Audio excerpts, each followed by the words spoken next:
पावी माया संसाराची ठेविले अनंत तैसेचे राहावे चित्त असू द्यावे समाधान वाहिल्या उद्वेग दुःखची केवळ वाहिल्या उद्वेग दुःखची केवळ भोगणे ते फळ संचिताचे ठेविले अनंत तैसेचे राहावे चित्त असू द्यावे समाधान तुका मने घालू तयावरी भार तुका मने घालू तयावरी भार वाहो हा संसार देवा पायी ठेविले अनंत तैसेची राहावे चित्ती असू द्यावे समाधान यवंत प्रवेश वाच मिमां प्रसुप्तां संजीव यत्किल शक्तिधर स्वधामना अर्ण्योष हस्त चरण श्रवणत्व गादीन प्राणाय नमो भगवते पुरुषाय तुभ्यं पांडुरंगा करो प्रथम नमः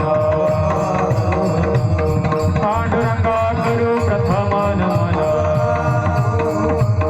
दुसरे चरण संतांची या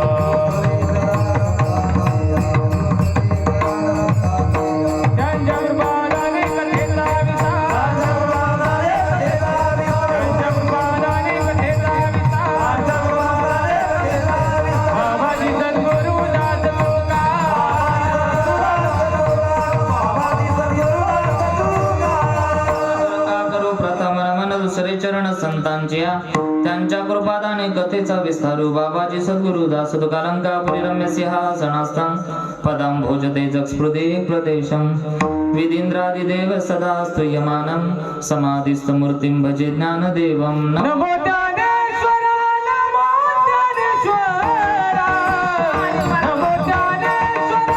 नमो ज्ञानेश्वरा नमो ज्ञानेश्वरा निवृत्ती उदारा सोपान देवा निवृत्ती उदारा सोपान देवा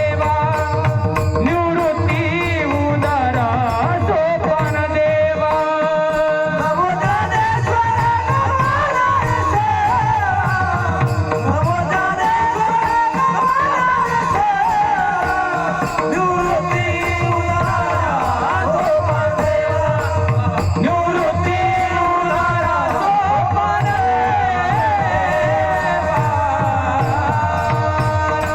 ज्ञानेश्वरा नमो ज्ञानेश्वरा निवृत्ती उदारा सोपान देवा मुक्ताबाई नमो त्रिभुवन पावली आदत्रय जननी देवाची जयाचे केले स्मरण होय सकळ विद्यांचे अधिकरण तेत वंदु श्री चरण श्री गुरूंचे ते नमस्कारुनी आता नमो जन्मभूमी जिथे जन्मलो मी नमो कर्मभूमी जिथे वाढलो मी नमो अलंकापुर भूमी जिथे ज्ञान पावितो झालो आम्ही नमो भारत राष्ट्रभूमी जिच्या पडो इथून पुढे कामी विठाला विठाला विठाला विठाला विठाला विठाला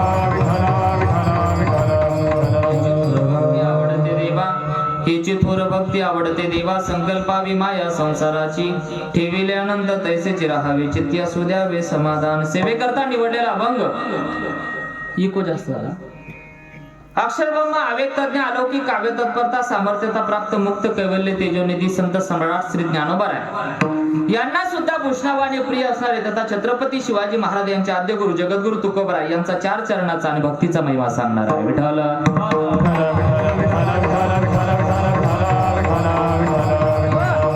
सेवेला सुरुवात करण्यापूर्वी अल्पसा पर्याय द्यायचा तो असा जालना जिल्ह्याच्या अंतर्गत आणि जाफराबाद तालुक्याच्या अंतर्गत येणारं हे निमखेडाच्या वानगाव बरोबर या गावामधून पूर्वापार चालत असलेली परंपरा बघता बघता 29व्या वर्षात आपण पदार्पण करत आहात संगमेश्वर संस्थान हे चांगलं केलं तुम्ही महाराजाला उदळ देऊन टाकलं काहीतरी का पाहिजे काम संगमेश्वर महादेव मंदिर मौजे निमखेडा देऊळझरी बोरखेडी आणि श्री गजानन महाराज महोत्सव प्रकट दिनाच्या निमित्तानं शिव महापुराण कथा ज्ञान यज्ञ सोहळा आणि या सप्ताहाला ज्यांचं मार्गदर्शन आहे ते असे आदरणीय ब्रह्मसदे प्रातस्मरणीय पूजनीय महाराष्ट्र शासन आदर्श शिक्षक पुरस्कार प्राप्त सोनोने गुरुजी यांचं प्रेरणास्थान मार्गदर्शन या सप्ताहासाठी आणि या सप्ताहाचं बघता बघता आज 3रा दिवस आणि आपण बघता बघता 29वे वर्ष पूर्ण केले बघता 29 वर्ष पूर्ण होणं म्हणजे 2 तप पूर्ण झाले 12 वर्षाचा एक वास्तू बरं का 12 वर्षाचा एक तप असतो एक तप बघता बघता तुम्ही 2 तप पूर्ण केले तपाची ताकद सांगितली ज्ञानोबरांनी तपे विन दैवत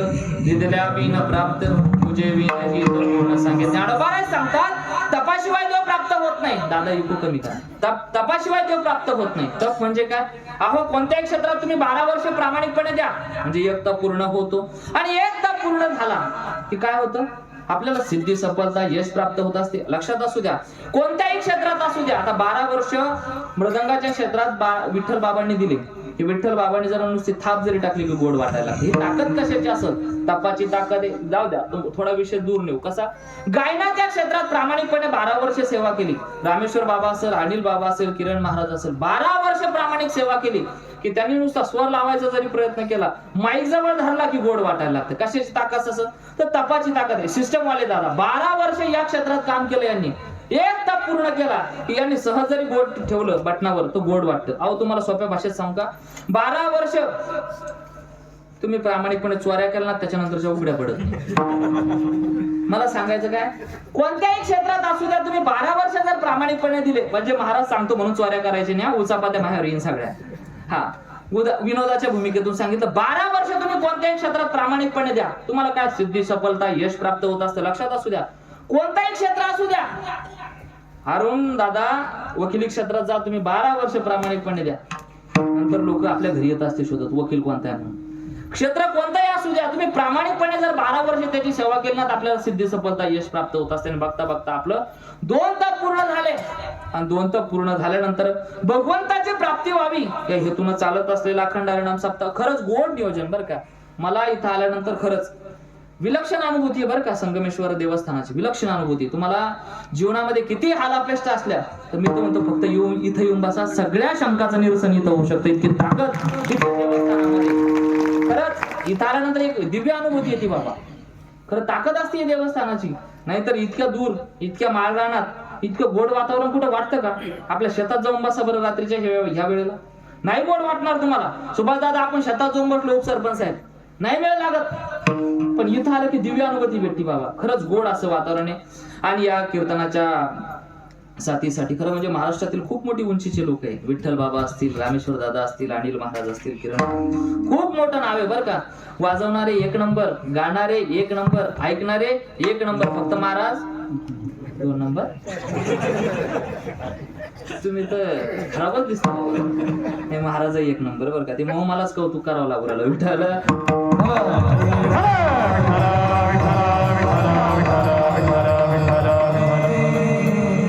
ज्यांचं या कीर्तनाचं सौजन्य आहे, आमचे आदरणीय भाऊजी अनंता भाऊजींनी फोन केला आणि सांगितलं, महाराज तुमचा 1 दिवस घालायचा म्हणे इथं सप्ताहातला बरं का, 3रा दिवस घालायचा म्हणे तुमचा. फोन केला आणि मी लगेच होकार दिला. त्यांचं सौजन्य आहे. त्याचबरोबर आदरणीय विजय भगवानराव पाटील चव्हाण, माजी जिल्हा परिषद सदस्य जालना, यांचं सौजन्य. खरं म्हणजे माझ्याकडे पोहून जरा मालदार लोक घेतले काय पण सौजन्यामध्ये बरं वाटलं. जरा नाव कंसात बरं काही लिहिलेलं आहे, मग त्याच्यावरून पाकिटाचा अंदाज येऊ राहिला होता. विठ्ठल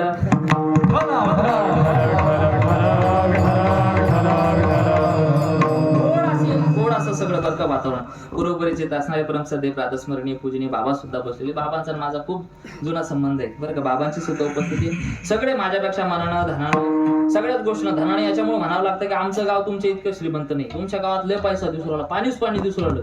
आम्हाला फक्त पावसाळ्यात पाहायला भेटतं, उन्हाळ्यात आमच्या गावात टँकर सुरू राहतं. तुमचं एकदम वजनात आहे बरं का. खरंच गोड वाटलं. माझ्यासोबत आले विष्णू दादा असतील, माझ्यासोबत आले सत्तूभाऊ असतील, दीपकराव जाधव असतील. आणि तुम्हाला सांग का, हे सहज भेटत नसतं बरं का. धन संपत्ती असेल, वैभव संपन्न जीवन जगणं असेल, चव्हाण साहेब, सहज भेटत नसतं. त्याला भगवंताची कृपा लागत असते. तुमच्यावर खरोखर संगमेश्वराची कृपा आहे बरं का. हे सहज शक्य नाही, सहज शक्य होत नाही. सोमने दादा सोपं नाही एवढं. ते भगवंताने दिलंय ना तुम्हाला, तर काहीतरी चांगलं करून देण्यासाठी दिलं. आणि तुम्ही खरंच उदार अंतकरणाची लोक आहे. इतक्या मोठ्या दूर, इतक्या शेतामध्ये, मेळाच्या ठिकाणी तुम्ही महाराष्ट्रातील दिग्गज लोकांची कीर्तन इथं ठेवली. खरं तुम्हाला सांग का, त्याला अंतकरण खूप मोठं लागत असतं. पैसा प्रत्येकाकडे असतो, पण दानत नसती द्यायची. पैसा प्रत्येकाकडे असतो, पण दानत असते का? त्याच्यासाठी अंतकरण खूप मोठं लागत असतं. विडल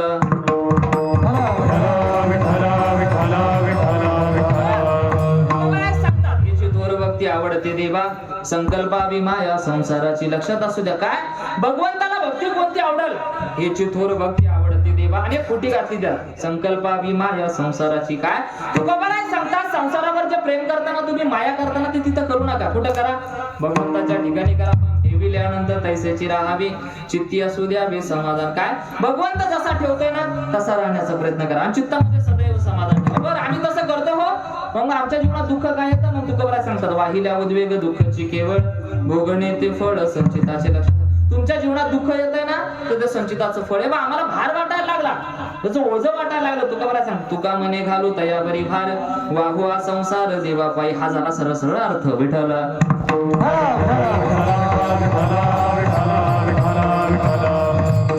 सिस्टम एकदम उत्कृष्ट आहे बरं का, उत्तम आहे. फक्त काय करा, हे तुमच्या पद्धतीनं लावून घ्या. मला जास्त काही कळत नाही यात. लावा तुमच्या पद्धतीने. थोडस मला आवमेळ वाटवलं, थोडस बघा ना तुम्हाला काय डेव्हलप करता येईल त्यात. विठ्ठल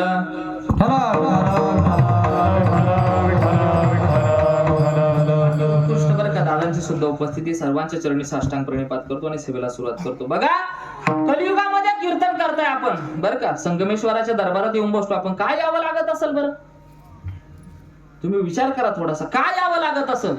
कशाची कमी आपल्याला? पैसा कमी आपल्या घरी?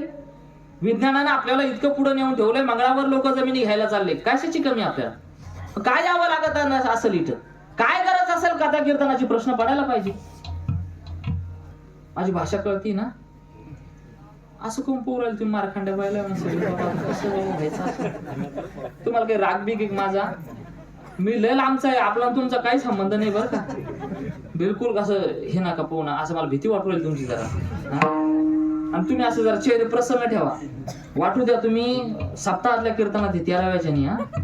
हा, मी नेहमी सांगत असतो, जो फूल खिले हुए होते हैं वो भगवान के चरणों में जाते और जो फूल मुरझाए होते वो कचरों के डिब्बे में जाते. विठ्ठल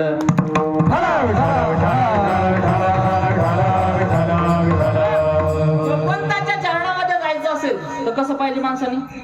प्रसन्न, टवटवीत एकदम. असं एकदम सूर्यफुलांना असं म्हणजे डोकं टाकून दिलं, माना टाकून दिलं सारखं नका बघू माझ्याकडे. नाही तर कीर्तन मंडपातच फाशी घ्या वाटली, लय अवघड होत असते. त्याच्यामुळे जरा प्रसन्न चेहरे ठेवा. तुमचा जास्त वेळ घेणार नाही मी. विठ्ठल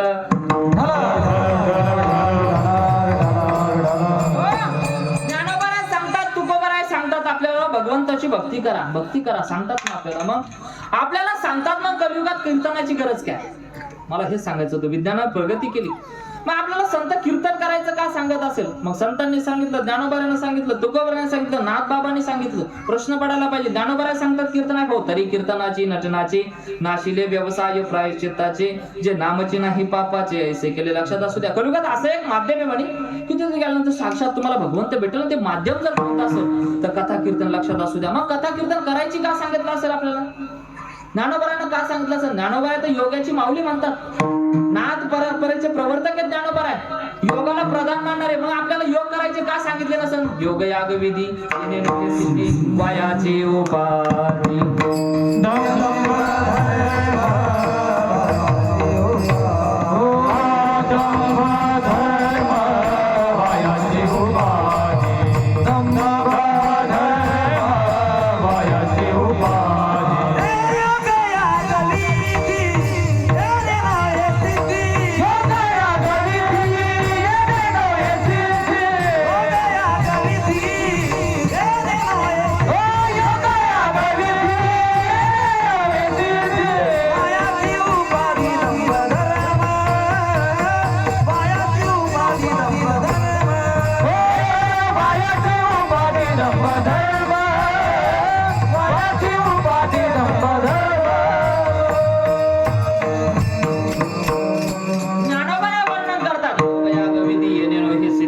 वायाची उपाधी दंभधर्म. लक्षात असू द्या सोना दादा बाबा.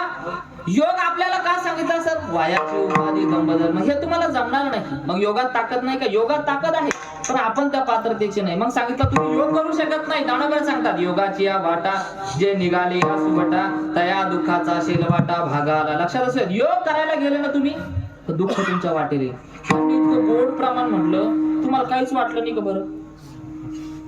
टाळी वाजवावं, त्यांचं कौतुक करा, काहीच वाटत नाही का? खरंच उदड देतात नेमक्याकडे. हे महाराज तू येतो पाकिट आणि त्याच्या टाळ्या आणि ते तोच चालते. काय चाललं असं काही आहे का तुमच्यात? टाळी वाजवायला पाहिजे बरं का. फुलो की शोभा माली से कलाकारो की शोभा ताली से. मी सांगत असतो नेहमी, टाळी सुद्धा 3 व्यक्ती वाजवत नसतात. कोणकोणते माहिती? बाबा ज्याला पैशाचा अहंकार आहे असा, ज्याला शिक्षणाचा अहंकार आहे असा. एखादा सांगतो माझ्याकडे लय पैसा आहे, मी कशाला टाळी वाजू? एखादा सांगतो माझं लय शिक्षण झालंय, मी कशाला वाजू? आणि तिसरा एक प्रकार आहे, कोणता सांगू का? कुचित. कोणता? ते शेजारचं वाजवत असलं त्याला डुप्प मानते. वाजू नको रंगू राहिलं, वाजू नको रंगू राहिलं. कुचित बी राहते काही की बरं का. आता तुम्ही जर वाजवलं नाही तर समजून घेणे तिसऱ्या प्रकारात मोडते तुम्ही. आता विठ्ठला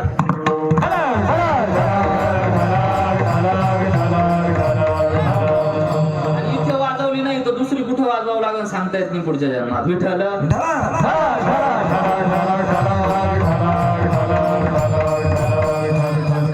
टाळी वाजवायला पाहिजे. भगवंताचं नामस्मरण करायचंय, नाव घ्यायचं तर टाळी वाजवायला पाहिजे. टाळी प्रचंड ताकद आहे.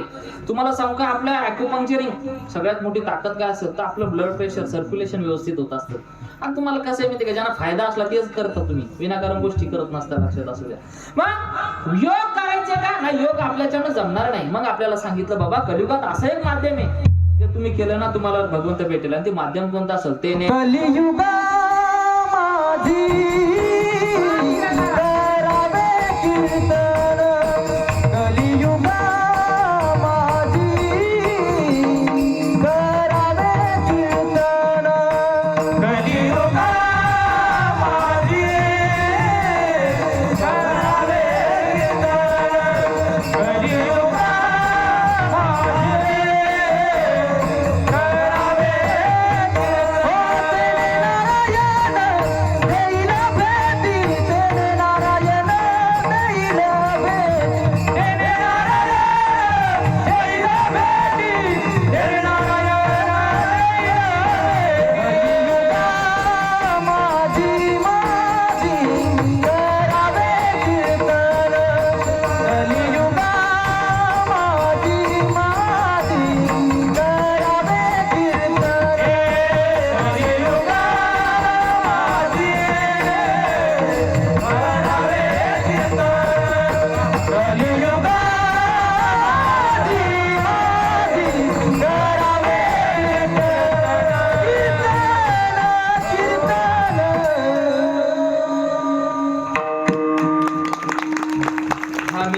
देणारच तुम्हाला आता कीर्तन होईपर्यंत बरं काय. कलियुगा माझी करावी कीर्तन, तेने नारायण देईल भेटी. साक्षात भगवंताची भेट कुठं होणार असेल तर इथं होत असते कलियुगात. कीर्तन असं एक माध्यम सांगितलं तर तुम्हाला साक्षात भगवंताची भेट घालून येते. तुम्हाला थोडस अलीकडे या. कोणतं सांग का, आपल्याला सगळ्यात कशाची भीती वाटते जीवनात आल्यानंतर?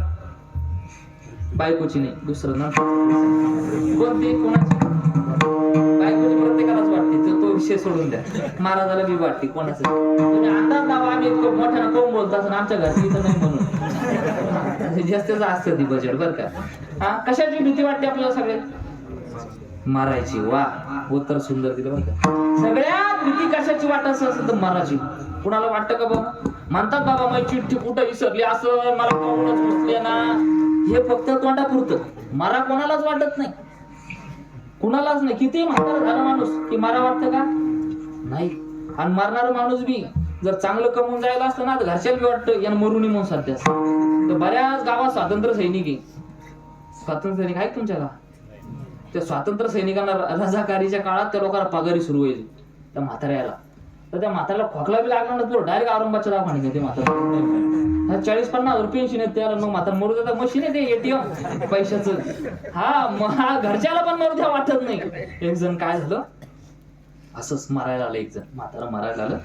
मारायला आल्यानंतर बस सगळ्या शेवटच्या क्षणी लोक विचारतात तुमची काय इच्छा आहे, तुमचं काय बाबा विचारतात लोक.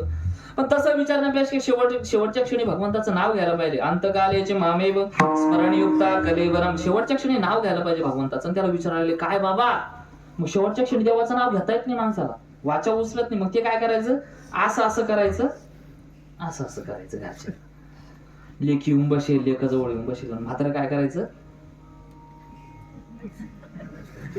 असं करायचं. हे बसले बसले म्हणे करे आप्पा 3 दिवसापासून असं आणि असं करू राहिले. पलीकडे आपलं जुनं घर आहे म्हणून, आणि मध्ये मोठल्या भीती म्हणे. आणि ती भीती एक म्हणे ती आपल्या नव्या घराला लागून. म्हातारा या भीतीत सांगू राहिलं काय कोण म्हणे असं करेन. याने 2-3 दिवस विचार केला आणि पहिल्यानं धन सापडत आहे म्हणे. तर म्हाताऱ्यानं ठेवली बी असं. म्हातारा नुसतं असं करे.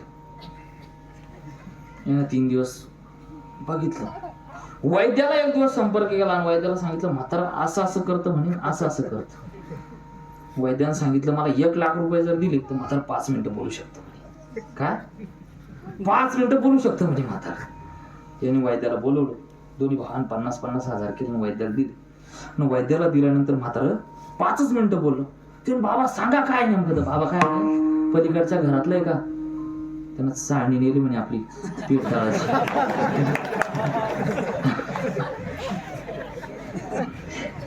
तुम्ही हसले, त्याला टेन्शन आलं. लाख रुपये गेले आणि काय सापडली चाळणी. हा? असं असं करायचं. तसं माणसाला मारायची भीती वाटते हो, असं कोणी आहे का?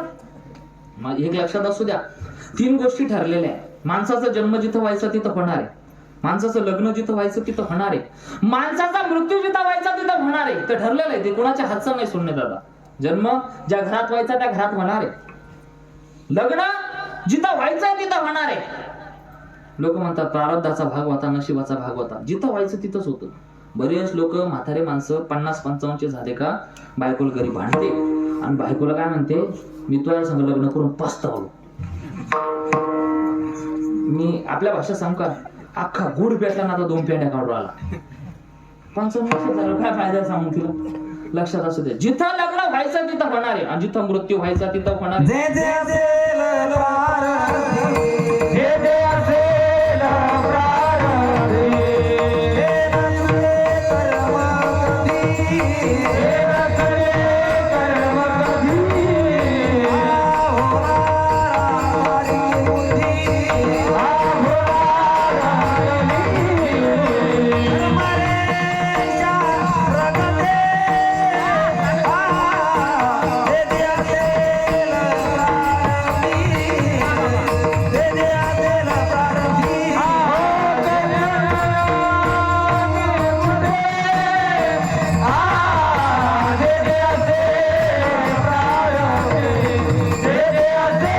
कर्मरेच्या प्रगते.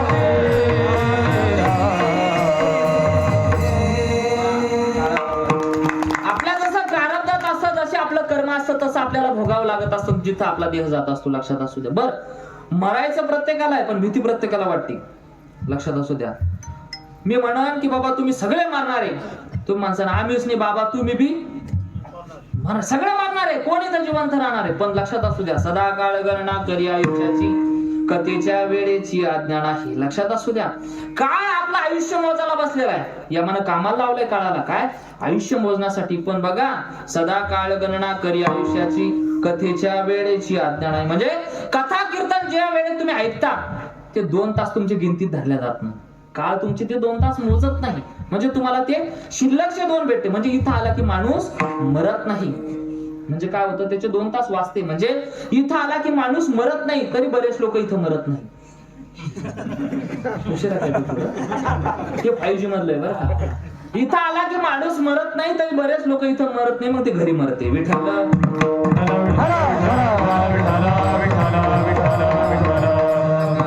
करी आयुष्याची, कथेच्या वेळेची आज्ञा नाही. काळ हा आपलं आयुष्य मोजायला बसलाय. त्याच्यामुळे सांगता घडी घडी काळ वाट याची पाहे, अजून किती आहे अवकाश. हे बघा, घडी घडी यम वाट पाहे नाही म्हटलं, काळ म्हटलं. काळ का म्हटलं, काळ मोजणार आहे आपलं आयुष्य, यम नाही. यमाचं काम काय, डायरेक्ट फाईलवर सही मारायची. रिपोर्टिंग द्यायचं काम कोणाचं आहे, काळाचं. काळ ठरवत असतो काय रिपोर्टिंग द्यायची सोडणं दादा, मग त्याच्यावर ठरत असतं यमाचं, याच्यावर सही मारायची की नाही. एकदा काय झालं, असंच घरामध्ये बसलेलो होतो, मला यम न्यायला आला. आता मी मरत नाही इतक्या लवकर, विनोदाच्या भूमिकेतून सांगतोय. यम न्यायला आला. यम न्यायला आल्यानंतर रजिस्टर घेऊन आला. यम रजिस्टर घेऊन आला आणि यमानं बघितलं. मग मी ते बसले, यम माझ्या घरी येऊन बसल्यानंतर बोलणं चालणं झालं ना, असं तसं. मग यमाला मी म्हटलं, बाबा चहा नाश्ता पाणी वगैरे काही घेता का. त्याने हो घ्या. त्याची मी प्रचंड सेवा केली यमाची. आणि यमाची सेवा केल्यानंतर यम झोपी गेले. आणि यम झोपी गेल्यानंतर मी रजिस्टर पाहिलं तर यम मला न्याय गेलो होतो. आणि माझं पहिल्या लिस्ट मध्ये नाव काय होतं, लिस्ट मध्ये पहिल्या नंबरला मग नाव होतं.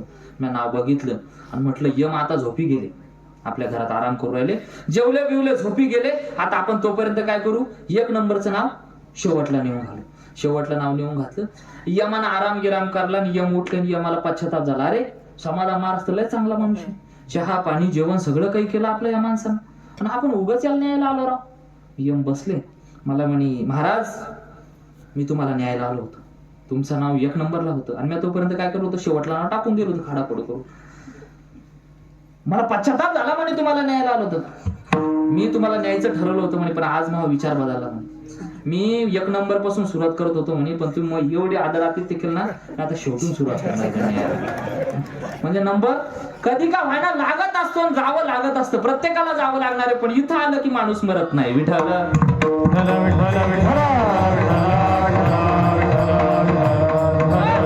लक्षात असू द्या, भगवंताचं नाव घ्यायचं, मरण टाळायचंय. लक्षात असू द्या, मरण प्रत्येकाला टाळावं वाटतं, पण मरण एकदा आलं की आपला वेळ बघतो का? हे कळणाच्या तोंडी घातली लोणियाची उंडी, माशी पंख फाकडी तव हे सरे. माशीला पंख फडकायला सुद्धा जितका वेळ लागत नाही ना, त्याच्यापेक्षा कमी वेळात आपला देह जाणार आहे. परंतु एका ठिकाणी गेलं की आपलं मरण वाचू शकतं, टळू शकतो, तेवढा वेळ आपल्याला अधिकचा भेटू शकतो. ती जागा म्हणजे कथा कीर्तनाची. लक्षात असू द्या. ज्ञानेश्वरी पारायण ठेवलंय का आपल्याकडं? शिव महापुराण का? कोणत्या वेळेत? 6 ते 7, 7 ते 11 समजा दुपारनं. बरोबर हा? ज्ञानेश्वरी पारायण ठेवत नाही का इकडे समजा? पण गड्या हो, माझी विनंती राहील तुम्हाला, जीवनाचा उद्धार जर करून घ्यायचा असेल ना, तर ज्ञानेश्वरीचं पारायण करायला पाहिजे. ज्ञानेश्वरीची इतकी ताकद आहे, तितकी ताकद तुम्हाला दुसऱ्या कोणत्याही ग्रंथात दिसणार नाही. गाथा आणि ज्ञानेश्वरी हे 2च ग्रंथ आपल्याला तारणार आहे. अहो, तुम्हाला नाही समजलं तर चालत ज्ञानेश्वरी, पण त्याच्यावर बोट फिरवत चला. घरात बसले ना तुम्ही, ज्ञानेश्वर बोट फिरवत चला. चैतन्य महाराज देगलूरकर खूप सुंदर सांगतात, चैतन्य बाबा खूप गोड सांगतात की बाबा, तुम्हाला वेळ भेटत नाही ना, तुम्ही दुपारी वाचा. तुम्हाला वेळ भेटत नाही ना, संध्याकाळी वाचा. तुम्हाला जेव्हा जेव्हा वेळ भेटेल तेव्हा ज्ञानेश्वरीचं पारायण करायचं. ज्ञानेश्वरीत खूप ताकद आहे बरं का. आणि एकदा आपण ज्ञानेश्वरीहून बोट फिरवायला लागलो आणि ज्ञानेश्वरी, आणि तुम्ही म्हणसाल आम्हाला कळत नाही, आम्हाला तरी कुठे कळते ज्ञानेश्वरी, कोणाला कळाली ज्ञानेश्वरी? पण ज्ञानेश्वरीचं असं आहे, आपण ज्ञानेश्वरीहून बोट फिरवत राहिलो ना, एकदा ज्ञानेश्वरीनं ते बोट जर आपलं पकडलं ना, तर आपला उद्धार झाल्याशिवाय बोट सोडत नाही बरं का. ज्ञान होय मोढा अतिमूर्ख त्या दगडा, अतिमूर्ख त्या दगडा, अतिमूर्ख त्या दगडा.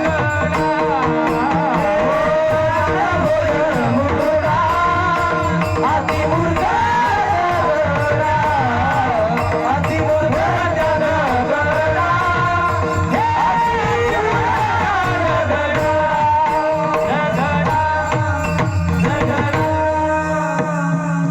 ज्ञान होय मुढा अति मूर्खत्या. हा, लक्षात असू द्या, किती माणूस वेडा असू द्या, पण ज्ञानेश्वरी वाचायला सुरुवात केली माणूस हुशार होता. असं मी नेहमी करताना सांगत असतो, मला आवडतं ते सांगायला. जेव्हा भारताला परमसंगणक बनवायचा, परमसंगणक कळतो ना? संगणक म्हणजे काय? कॉम्प्युटर. आपलं कसं आहे माहितीये का, आपल्याला इंग्लिश सोपी वाटते. आपल्याला चेहरा पुस्तक कळतं का? फेसबुक कळतं, चेहरा पुस्तक नाही कळत आपल्याला. आपल्याला सोपं हा चेहरा पुस्तक, फेसबुक. वा, खूप गोड बरं का. आणि तुम्हाला सांगा, जेव्हा भारताला परमसंगणक बनवायचा, परमसंगणक बनवून तयार करायचा, परमसंगणक बनवायचं भारतानं ठरवलं. परमसंगणक का बनवायचा? अन्य देशाने बनवला म्हणून. आणि तुम्हाला सांगू का, उणेपणा वाटत असतो माणसाला, दुसऱ्याचं चांगलं झालं ना आपलं झालं नाही, तेव्हा भारताला उणेपणा वाटायचा त्याचा. अन्य देशाचा परमसंगणक बनून तयार झाला, आपलं तयार झालं नाही, उणेपणा वाटायला लागला, कमीपणा वाटायला लागला. विठ्ठल बाबा, माणसाला कधी कधी कमीपणा केव्हा वाटत असतो? माणसाला करमत नाही, माणसाला उचापात्या व्हायला लागतात केव्हा? दुसऱ्याचं चांगलं झालं आपलं झालं नाही तेव्हा. एकदा काय झालं, एका जणाचं पोट दुखायला लागलं, त्याला दवाखान्यात नेलं जाफराबादला, जाफराबादला दवाखान्यात नेल्यानंतर दवाखान्यात डॉक्टरांकडे केले. डॉक्टर म्हणे काय झालं? म्हणे पोट दुखतं. म्हणे कधीपासून? मग शेजारच्या गाडी घेतली तेव्हापासून. मला काय सांगायचं, उन्हेपणा वाटत असते, ईर्ष्या वाटत असते केव्हा? शेजारच्याचं चांगलं झालं ना आपलं झालं नाही तेव्हा. माझी भाषा कळते ना? म्हणजे काय असतं माहितीये का, आपल्या बरोबर दुसऱ्याच्या उतापात्या झाल्या तर मग काही वाटत नाही, पण शेजारच्याचं चांगलं झालं तर मग माणसाला करमत नसतं. आता तुम्ही बघा, एखादा मित्र सोबतचा नापास झाला की वाईट वाटतं, पण तोच मित्र पहिला आला की लय वाईट वाटतं. माझी भाषा कळते ना? मी आता ते कुठं तरी वाचलं बरं का. काय झालं बाबा, एक मुलगा आता स्ट्रिक चालू आहे पेपर 10वीचे, हो ना, प्रचंड स्ट्रिक चालू आहे. मग पेपर चालू आहे, एक मुलगा रडायला लागला. शेजारचा म्हणे काय झालं? म्हणजे जरा टेन्शन आलं म्हणे ह्यावेळेस. म्हणे कसं काय? म्हणजे 10वीचे पेपर लय स्ट्रिक घेऊ लागले. मग त्यात काय घाबरायचं? म्हणे नाही, म्हणे कॉप्या चालून राहील ना. काय कॉप्या चालून राहिल्या? म्हणे मी नापास होईल, मला प्रचंड त्रास व्हायला लागला. म्हणे मला आता करमुनी लागलं, मला केविलवाना झालो मी, मला आता टेन्शन आलं की बाबा कसं होईल माझं. समोरचा काय म्हणला, तू ताण नको घेऊन त्या पेपरचा. ते कसं काय? काही ताण घ्यायचं काम नाही. ते कसं काय? म्हणजे मी 4 वेळेस दिली. थोडं उशिराचे होते का भेटायला?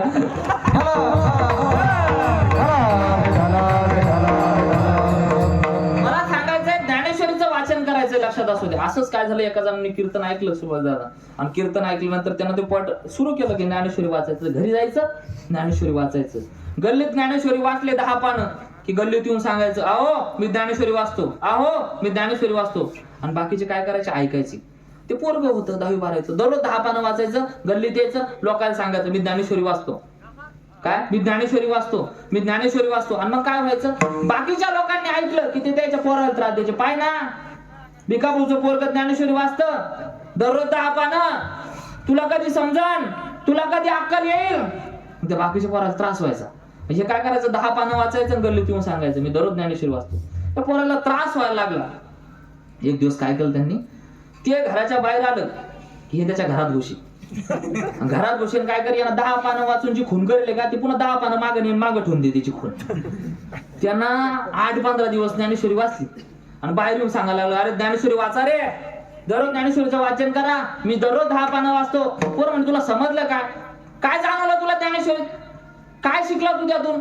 म्हणे शिकायचं जाऊ द्या म्हणे, पण ज्ञानोबराच्या काही काही ठिकाणी चुका झाल्या म्हणतो. ते म्हणे कस काय, म्हणे बऱ्याच ठिकाणी ज्या वाव्या ना त्या डबल लिहिले मी ज्ञानोबा. मला काय सांगायचं, ज्ञानेश्वरी कशी वाचा याला सुद्धा बंधन आहे बरं का. गीता नित्य नेहमी वाचे ज्ञानेश्वरी प्रेमी, लक्षात असू द्या. मग परम संगणक बनवायचा, इथं चालू होतं ना आपलं, परम संगणक बनवायचा. भारताला गुन्हेपणा वाटत असतो, शेजारच्याच चांगलं झालं ना आपलं झालं नाही. तेव्हा आपल्या भारतामध्ये एक विनोद खूप सुंदर वाटला होता. काय, उन्हेपणा केव्हा वाटतो, शेजारच्याच चांगलं झालं ना आपलं झालं नाही. तेव्हा काय झालं, अमेरिकेमध्ये जर लाईट गेली आजही तर जे विजेचं डिपार्टमेंट आहे त्याच्याशी संपर्क करतात, आमची वीज का गेली, आमची लाईट का गेली, आमची लाईट टाका ना. जपानमध्ये गेली तर तिथल्या राजकारण्याशी संपर्क करतात, आमची लाईट का गेली, आमची वीज का गेली, आमच्या घरात लाईट नाही. आणि आपली भारतातली जर गेली ना तर आपल्या घराच्या बाहेर येऊन पाहतात, आपली गेली सगळ्याचीच गेली, सगळ्याच गेली का, जाऊ द्या. आणि त्याची जायला लागली शेजारच्या घरात आपलं, ते जाऊन डीपी बंद करतो, अशी बी कुच्ची ती काही काही विठाला.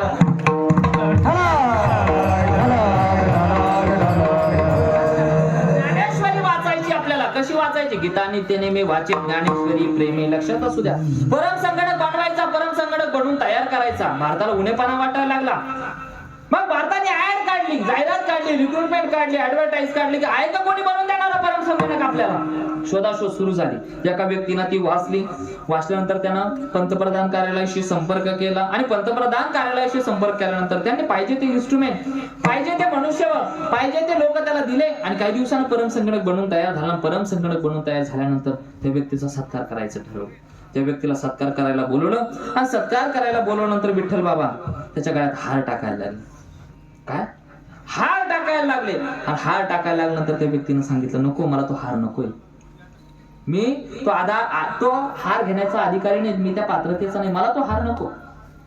आता बरेच जण आता कीर्तन करायला अहंकार वाटतो, हार टाकले की असं वाटतं की मला हार टाकतात लोक. आपल्याला ते कधीच हार टाकत नाही. लोक जे हार टाकतात ना ते ज्ञानेश्वरीच्या गोव्याला आणि गाथ्यातल्या प्रमाणाला टाकत असतात. महाराजाला कधीच नाही, महाराजाला त्या व्यक्तीचा अहंकारही करून घेऊ नये, कधीच नसतं.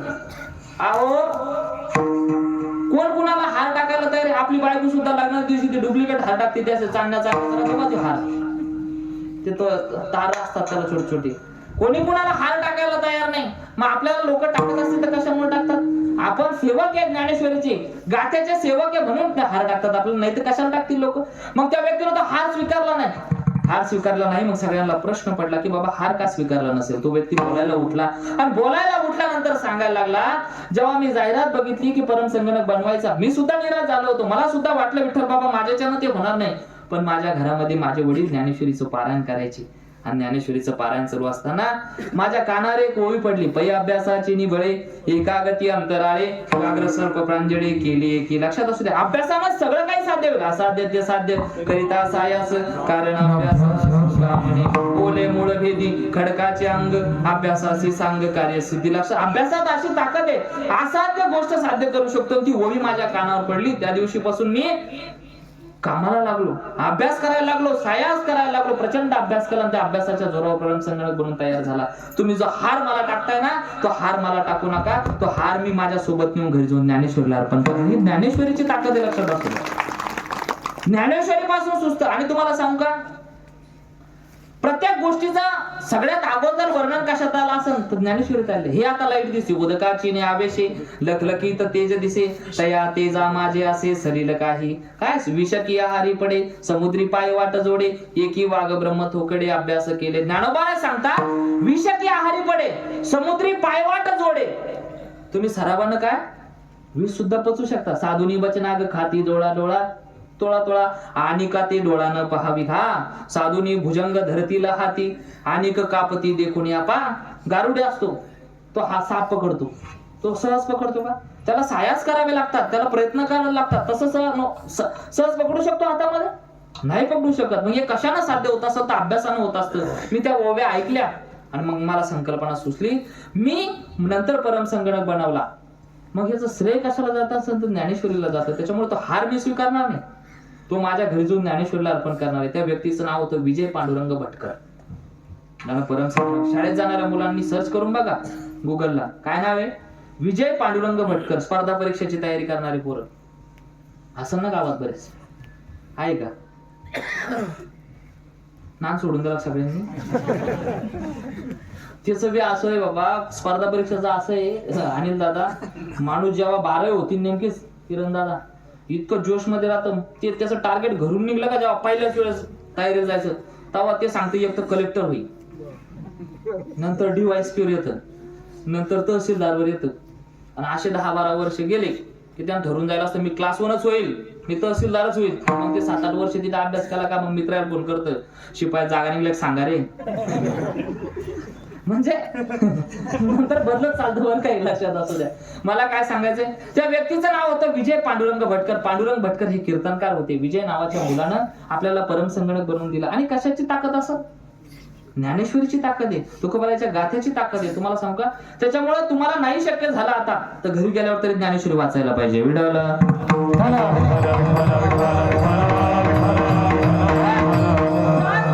वाटत नाही ज्ञानेश्वरी, सहज भगवंताचं नाव घ्यावंसं वाटत नाही, सहज भक्ती करावीशी वाटत नाही. सहज वाटती का? सहज वाटती नाही. त्याच्यासाठी संगत चांगल्या लोकांची लागते. एक वेळची पंगत चुकली तर एक वेळेचं जेवण जाईल, पण संगत जर चुकली ना तर आयुष्य बरबाद होत असतं. लक्षात असू द्या. ते एका माईला वाक्य पटलं, त्यांनी टाळी वाजवली, तुम्हाला पटलंच नाही वाटतं. हा वाजवा एकदा. आता ते त्यांना पटलं म्हणून त्यांनी वाजवलं बाबा. बऱ्याच लोकांना टाळ्या केव्हा वाजवा ते बी कळत नाही. एकदा मी कीर्तना सांगलो, मग मायबाप मेले लोक कडकड टाळ्या वाजवतात. अरे बाबा मग मायबाप चालले इथून तुम्ही टाळ्या वाजवले का? केव्हा वाजवा त्याला बी काय आहे ना. नाही खरं ना, संगत खूप महत्वाची असते. माणूस कुणाच्या संगतीत असतो याला खूप महत्व. ढेकणाच्या संगे हिराजो भंगला संगे नाड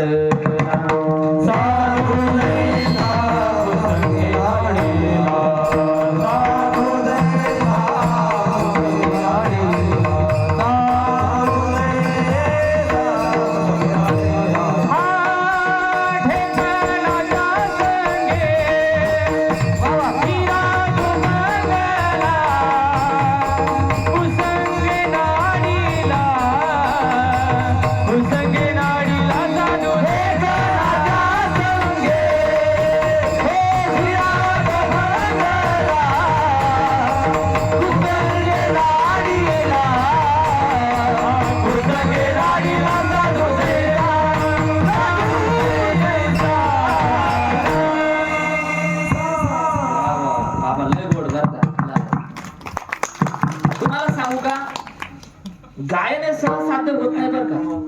एक वेळ तुम्ही कीर्तन करू शकता, पण गाणं आणि वाजवणं प्रचंड आवड. सगळ्या भाषा सांगा याच्यासाठी घासावी लागते. हा शब्द थोडासा तुम्हाला चुकीचा वाटेल, पण याला सायास करावे लागतात. याचे सहज प्राप्त हे साधनेचं फळ आहे. नाहम वसामी वैकुंठे योगिनाम हृदय रवो मत भक्ता यत्र गायंती तत्र तिष्ठमी नारदा. काय याच्यासाठी घासावे लागते. सुभाषितकार वर्णन करतात, इथं तिथं देव भेटत नाही म्हणे. माझं गुणगान गायला जाताना तिथं साक्षात भगवंत असतो. ही ताकद गायनाची लक्षात असतो. त्याच्यामुळे यांचं कौतुक करायला पाहिजे. कीर्तनकाराचं तुम्ही एक वेळ कौतुक नाही केलं तरी चालत, नाही केलं तरी चालत, पण गायका वादकांची नोंद घ्यायला पाहिजे. हे सहज साध्य. आणि तुम्हाला सांगू का, हे एवढे मोठे तोलामोलाचे गायक वादक भेटणं सोपी गोष्ट नाही. आज हा पिरियड असा आहे आताचा की इथं नवीन नवरदेवाला बी हळकून लागलेलं राहतं महाशिवरात्रीच्या पिरियड मध्ये. हा, ज्याला नेमकंच तोडकं मोडकं कीर्तन येतं त्याच्या बी डायऱ्या भरलेल्या राहते या दिवशी. पण अशा काळात जर तुम्ही हे लोक भेटवले तर तुमचं नशीब आहे काहीतरी, नशीब आहे. आणि शेवटच्या दिवशी नोंद घ्या जरा त्याची. हा, विठ्ठल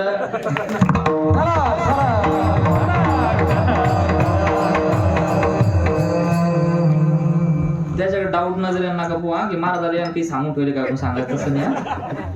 हा, संशय घेऊ नका त्याच्यावर. ज्ञानोबराला सांगितलं म्हणून संशय यावनी थोर आणि नाही पाप घोर ही विनाशाची वाघोर प्राणी अशी विनाशाकडे वाटचाल आहे म्हणे संशय घेतला. त्याच्या बाबतीत संशय ना घेऊ. आता विठ्ठल ठिकाणाच्या संगे हिरा जो भंगला कुसंगे नाडला साधू जायचा. हा बघा ना, आपल्याला प्रमाण कोणतं दिलं ढेकून कळतं का? बाजारड आता कळालं असेल ना. जुने लोक बाजीवर झोपायचे, त्या बाजीला लागायचं पण ते बाजारड, त्याला ढेकून म्हणतात. आणि ते काय करायचं? रक्त शोषायचं. कुणाचं? माणसाचं. हा, असं माणसाचं रक्त श्वासाचं. आणि ते ढेकून हिऱ्याच्या जवळ जर ठेवलं ना, हिऱ्याला भंग पावतो. काय दुभंगतो तो, त्याची किंमत राहत नाही. कुसंगे नाडला साधू जायचं. हा, आपल्याला का दिला असेल संतांनी प्रमाण साधूचं? कारण साधूला आपण आदर्श मानतो. माझी भाषा कळते ना. मी जास्त लांबचा नाही बरं का, मी बरंदाळ्याचा आहे. माझी भाषा कळते ना. आमचं तुमचं सारखंच असेल ना. आमच्याकडे माणसं मेल्यावर जाते, तुमच्याकडे पण का? विठ्ठल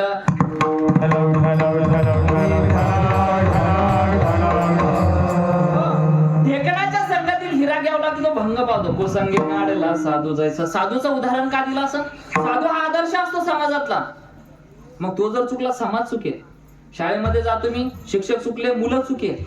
घरामध्ये जा, आई वडील चुकले मुलं चुकल. मुलं ऑब्झर्वेशन करत असतात, मुलं निरीक्षण करत असतात. मुलं जसं वागत असतात घरामध्ये आई वडील तसं निरीक्षण करत असतात. जुने कीर्तनकार खूप सुंदर दृष्टांत द्यायचे. कोणता माहितीये का? घरामध्ये आई वडील होते आणि म्हातारं म्हणजे शेवटच्या वाटचाल चालली. कुणाची? म्हणजे घरात नातू बी, मायबाप आणि त्याची वडील म्हणजे कोण? त्या मुलाचा आजोबा. घरामध्ये आई वडील होते. मग तो मुलगा काय करायचा? म्हणजे त्याच्या म्हाताऱ्या माणसाचा मुलगा, बापाला त्यांना वर गच्चीवर नेऊन टाकलं, माडीवर. जुने लोक लय सुंदर सांगतात, माडीवर नेऊन टाकलं. आणि म्हाताऱ्याला काय केलं? माडीवर बाज टाकली आणि म्हाताऱ्याला बाजीवर टाकून दिलं. आणि म्हाताऱ्याजवळ एक घंटी दिली. घंटी कशाला? भूक लागली की वाजवायची, पाणी लागत असलं की वाजवायची. आणि ती वाजवली की खाली भाकर घेऊन जायची. कुणाला? बापाला. मग असं सतत चालू राहिलं 1-1.5 महिना. आणि एक दिवस काय झालं? घंटीचा आवाजच आला नाही. आणि लेक घरी नव्हता, सुनान काही लक्ष दिलं नाही. आणि मात्र दिवस संध्याकाळी गेलं. महाराज तर सगळेच तयार राहते. गेल्यानंतर दुसऱ्या दिवशी अंत्यविधी झाला बाबा, दशकिर्या विधी झाला, 13वं झालं, उत्तर कार्य झालं, गोड जेवण झालं, सगळं काही विधी झाल्या. आणि विधी झाल्यानंतर सगळे बसले घरामध्ये. का हो? म्हणे आपण बाबाला घंटी दिली होती, जेवण लागलं की वाजवायची, पाणी लागलं तर वाजवायची. बाबांना वाजवली कस काय त्या दिवशी? घंटी कुठे गेली म्हणे. मग त्याचं पोरग बाजूला बसलं होतं दवीतलं. आणि त्यांना दाखवली, ही काय म्हणे घंटी. मग तो कशाला आणली? म्हणजे बाबा गेल्यावर तुम्हाला काम नाही येणार म्हणजे मला काय सांगायचंय, जसं आपण घरामध्ये वावरत असतो तशी मुलं ऑब्झर्वेशन करत असतात, निरीक्षण करत असतात, तसं वागत असतात. मग घरामध्ये आईवडिलांची जबाबदारी आहे चांगलं वागायचं. सुशीलो मातृपुण्येन पितृपुण्येन चतुरहा औदार्य वंश पुण्येन आत्मपुण्येन भाग्यवान. सुभाषितकार वर्णन करतात, सुशील मुलगा घरात जन्माला आला. सुशीलो मातृपुण्येन, विठ्ठल बाबा आईचं पुण्य आहे. पितृपुण्येन चतुरहा, काय चतुर मुलगा घरात जन्माला आला, बापाचं पुण्य. औदार्य वंश पुण्य, वंश पुण्य. औदार्य म्हणजे कसं? उदार अंतकरणाचा, उदार अंतकरणाचा मुलगा घरात जन्माला, वंशाचं पुण्य. आत्मपुण्येन भाग्यवाना, काय तुमचं जर चांगलं पुण्य असेल तर भाग्यवान म्हणून जन्माला यावं. आणि याच्या विरोधात सुभाषितकार सांगतात, उन्मादो मातृदोषेन पितृदोषेन मूर्खता कार्पण्य वंश दोषेन कर्मदोषात दरिद्रता. सुभाषितकार वर्णन करतात, उन्माद मुलगा घरात जन्माला आला, उन्मादो मातृदोषेन, आईचं कुठतरी चुकलं, पाप झालं. पितृदोषेन मूर्खता, मूर्ख मुलगा घरात जन्माला आला, बापाचं कुठतरी चुकतंय. कार्पण्य वंश दोषेन कर्मदोषात दरिद्रता. कार्पण्य म्हणजे कसा? कृपण, कंजूस. कंजूस मुलगा घरात जन्माला आला की काय होतंय? वंशाचं काहीतरी चुकलंय, पाप झालाय, त्याच्यामुळे कसा मुलगा आला घरात जन्माला? कृपण, कंजूस. कंजूस म्हणजे कसा? चिकट. चिकटची भाषा कळते तुम्हाला?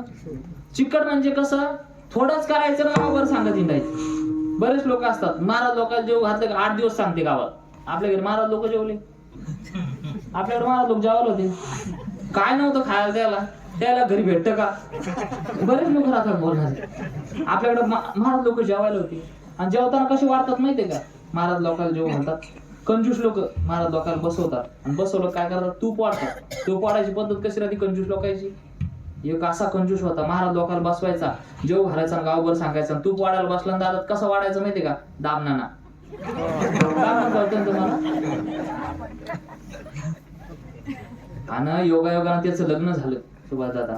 आणि लग्न झाल्यानंतर त्याला बायको त्याच्यापेक्षा दुप्पट चिकट भेटली. कशी? हा तरी दामनानं वाढायचा. ती जर महाराज लोक जेवायला आली तर ती काय करते? 20 तास ध्यापसा घ्यायची. 20 तू कळतो ना, त्याच्यावर तुपाच थेंब टाकायला अशी फिरवायची. दुपटी ना. लग्न झाल्यावर मग तशी बायको आली आणि एक दिवस काय झालं? त्याने महाराज लोक जेवायला बोलवले आणि जेवल्यानंतर भजनाला पाठवले. कुठं? मंदिरात. हे बी भजनाला गेलं आणि भजनाला गेल्यानंतर याच्या ध्यानात आलं की आपण घाई गडबडीत मंदिरात आलो, पण घरातला जो दिवा होता ना देवघरातला तो तसाच चालू आहे. आपलं तेल किती जळत असेल. त्याला ध्यान आल्यावर त्याला लगबगीनं तो घरापर्यंत आला आणि घरी येऊन बायकोला म्हणलं का ग? ती म्हणे काय झालं? मी घाई गडबडीत निघून गेलो म्हणे आणि तो दिवा तसाच पेटत राहिला. किती तेल जळाला असेल? ती म्हणते दरवाजाच्या बाहेर गेले का तवाच मी झाला. ती काय म्हणे मग? पण तुम्हाला काहीच कळत नाही म्हणे, तुम्हाला अक्कलच नाही. तुम्ही मंदिरापासून चालत आले, तुमची चप्पल किती घासली असं? ते म्हणे बिलकुल घासली नाही. ते म्हणे कस काय? म्हणजे चप्पल आपली बघला ती. मला हे सांगायचं बरेच याच्या पुढचे बी राहते भेटायला.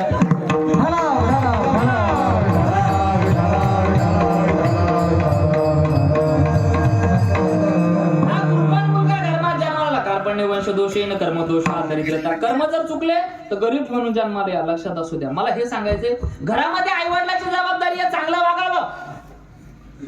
आता बरेच लोक म्हणतात पोरं सायराट झाले, पोरं सायराटने आईबाप गायराट झाले. हा, लक्षात असू द्या.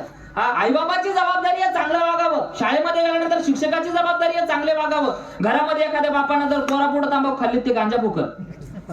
ऑब्झर्वेशन करत असतं, निरीक्षण करत असतं, तसं मुलगा वावरत असतो. लक्षात असू द्या. शाळेमध्ये गेल्यानंतर शिक्षकानं जबाबदारीनं वागावं. शिक्षक जर चुकला, मुलं चुकत असतात. मी नेहमी विनोदाला सांगत असतो, काय झालं? दुपारच्या शाळेमध्ये शाळा सुटली, शाळा सुटल्यानंतर पोरांना खिचडी वाटली. शाळेत जातो कोणी? जिल्हा परिषदला. दादू तू जातो बाळा जिल्हा परिषदला? जातो ना. शाळेत काय वाटतात? खिचडी, अजून पांढरं लिंबू. संडे हो या मंडे चालू आहे का ते का बंद आहे?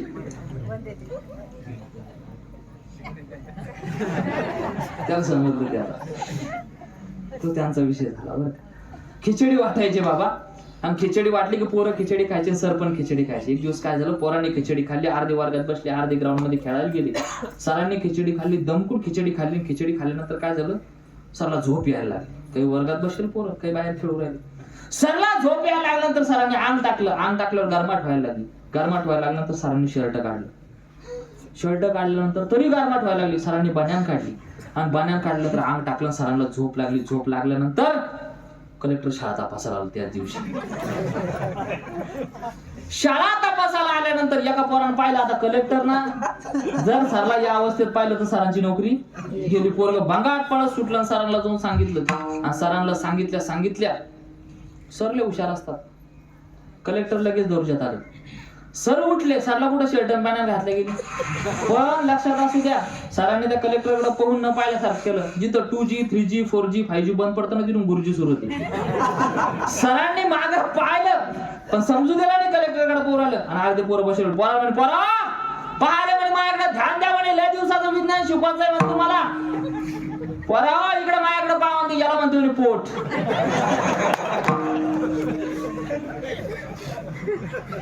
याला म्हणतात म्हणे दंड. कलेक्टर दौर्जात होता बाबा. कलेक्टर पाहू राहिला. कलेक्टर ढसा ढसा रडायला लागला. लय मास्तर पाहिले म्हणे पण इतका जीव करून शिकवला मास्तर आयुष्यात नाही पाहिला म्हणे आपण. त्या वर्षी आदर्श शिक्षक पुरस्कार दिला द्यायला त्याला.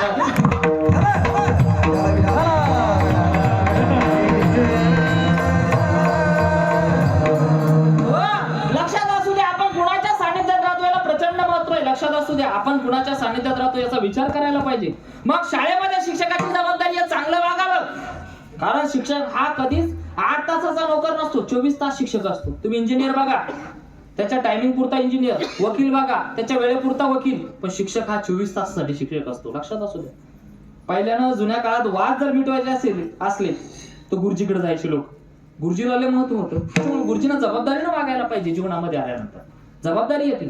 समाजात असताना साधूनी जबाबदारीनं वागावं. बरं ठीक आहे बाबा, चांगल्या लोकांच्या संगतीत गेलो आम्ही, चांगल्या लोकांच्या सोबत राहिलो, पण तरी आम्हाला देवाचं नाव घ्यावंसं वाटत नाही. का? आम्हाला विषय आडवे येतात. ज्ञानोबा सांगतात, विषय विषयाचा पडी पाडू, गोड परमार्थ लागे कडू, कडू विषय तो गोडू जीवासी झाला. आता एखाद्या व्यक्तीला साप चावला, साप चावल्यानंतर आपण लिंबाचा पाला देतो, कसा लागतो? गोड लागतो. एखाद्या व्यक्तीला साप चावला, आपण मिरची दिली, मिरची कशी लागते? गोड. म्हणजे एखाद्या व्यक्तीला जर साप चावलेला असेल तर कडू पाला गोड लागतो, तिखट मिरची गोड लागते. तसं एखाद्या व्यक्तीला परमार्थ करायचा, परमार्थ कसा आहे? गोड आहे. कडू विषय येतो गोडू, हा विषय गोड लागतात, पण परमार्थ कसा लागतो? कडू. का लागतो माहितीये का? जेव्हा एखाद्या व्यक्तीला साप चावला की कडू वस्तू गोड लागायला लागते, समजून घ्यायचे त्याला विषबाधा झाली. आणि परमार्थ गोड असून सुद्धा कडू लागायला लागला तर समजायचं त्याला भवरोगाची बाधा झाली. विठ्ठल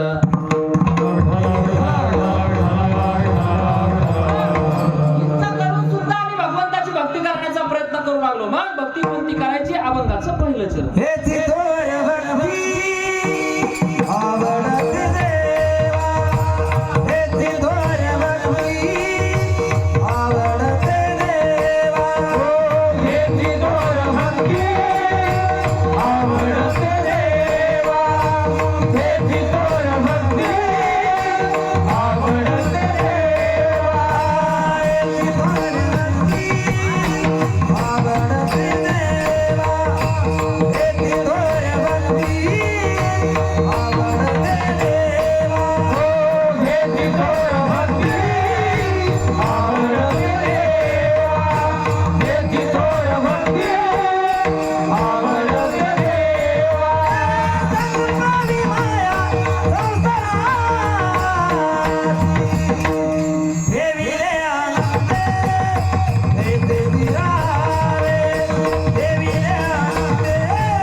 हेची तोर भक्ती आवडते देवा, संकल्पावी माया संसाराची. काय आपल्याला एक अट घातली तुकोबारानं, संकल्पावी माया संसाराची. माया करू नका. कुठं? संसारावर.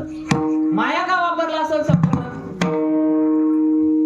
माया शब्द का वापरला असेल? माया म्हणजे काय? तू माणसा तुला तो उदड देईल ना रे.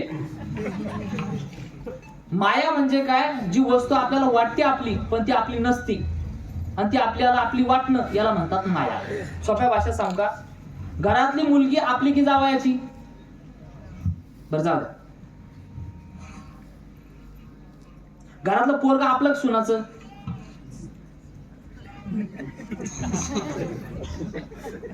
माझी भाषा कळती ना आता बरोबर? कुणाचं? सुनाचं. 21 वर्षापर्यंत आपलं, नंतर सुनाचं. ज्ञानोबा सांगतात, पहिली बाळ जसे आई बा हेची पिसे, मग ते सरे स्त्री मासे भुलून टाके. लक्षात असू द्या. एकदा काय होतं माहितीये का? ती ओवी आहे, माकड गारुडियाचे जैसे होय. हा ते लक्षात असू द्या. काय की बाबा हो, एकदा बायको आली. गारुडी कळतो ना तुम्हाला? बायको होती म्हणजे गारुडी आणि नवरा होतो माकड. गारुडी जसं इशाऱ्यावर नाचतो ना तसं माकडाला नाचावं लागतं. तसं बायको आली की नवऱ्याला नाचावं लागतं. एकदा बायको येत नाही तोपर्यंत माय माय, आणि एकदा बायको आली त्याच मायची वाय वाय सुरू होते. माझी भाषा कळते ना?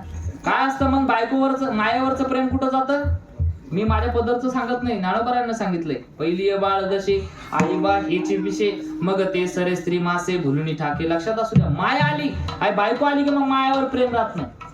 मग मायाची वाय सुरू होती. काय झालं, एका जणाचं लग्न झालं. लग्न झाल्यानंतर 7-8 दिवसानंतर घरी जेवायला आलं. घरी जेवायला आल्यानंतर वरणात पोळी भिजवली आणि खायला सुरुवात करणार. तोच तर आईवर रागवला, आई अरे हे का वरण आहे का म्हणे, हे वरणाला काही धोरण आहे का, हे वरण खाऊन एखाद्याला मरण यायचं. माय म्हटली, बाळा तर बायकून करेल ते वरण. ते कसं म्हणतात, पातळ आहे पण चवील चांगलं आहे बरं काय. म्हणजे लगेच स्टेटमेंट चेंज होतं आपलं. बायको म्हटलं की लक्षात असू द्या. हा, हे प्रचंड अवघड आहे संसारामध्ये. हे फक्त आता नवीन पोरं म्हणतील, बाबा संसार वाईट का असू द्या ना, पण लग्न वाहू द्या. बरेच अवघड होऊन गेलं. लग्नासाठी लय परेशान पोरं. आणि तुम्हाला सांगू का, जरा सोडा मोकळे हात. पहिल्यांदा बाबा आपण सांगायचो, मै सासुरवाडी जाफराबादे, मै सासुरवाडी टेंभुर्णी, मै सासुरवाडी कोळेगावे. आताचे पोरं सांगते मै सासुरवाडी MP.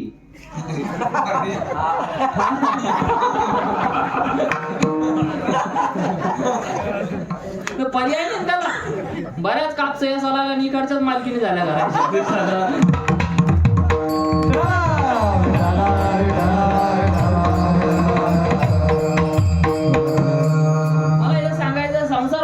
प्रत्येकाला वाटतं लग्न व्हावं म्हणून.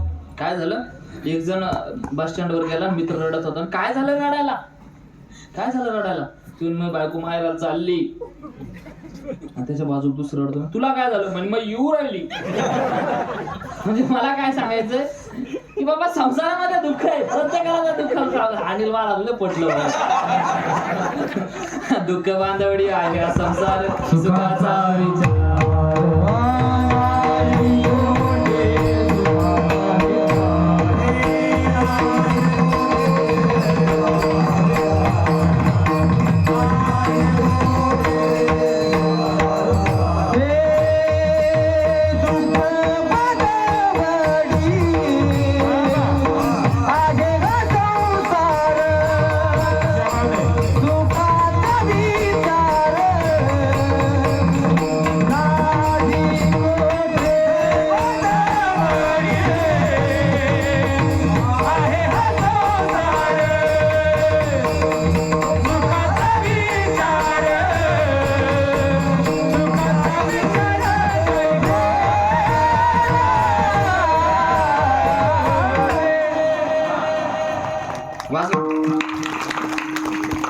सांगा बरं, असा कोणी व्यक्ती आहे का तो म्हणतो संसार सुखाचा आहे म्हणून? आहे का कोणी?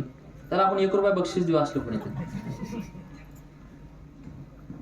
सांगा बुवा एखाद्यानं की संसार सुखाचा आहे, त्याला आजचं पाकिट नारळ. पाकिट नारळ म्हणलं, पैसे नाही त्यातले, पैसे मागणी काढून दुःख बांधवडी आहे संसार सुखाचा विचार नाही कोटे. लक्षात असू दे. हा, दुःख आहे प्रत्येकाच्या जीवनात. तुमच्या जीवनात दुःख आहे, माझ्या जीवनात दुःख नाही का? प्रत्येकाच्या जीवनात. माणसाला वाटतं, तुम्हाला वाटतं महाराज लोकांना बरं असं, प्रत्येकाच्या जीवनात. मी घरातून निघलो, एक दिवस घरातून निघलो, बायकून थांबलो. कुठं चाललंय म्हणलं, कीर्तनाला. म्हण थांबा. म्हणलं काय झालं, भांडे घासून घ्या.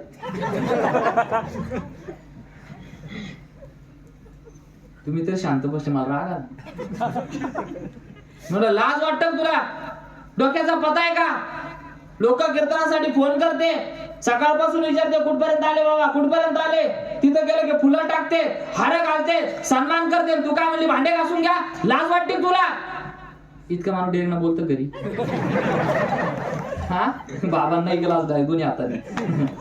बोलतं माणूस घरी.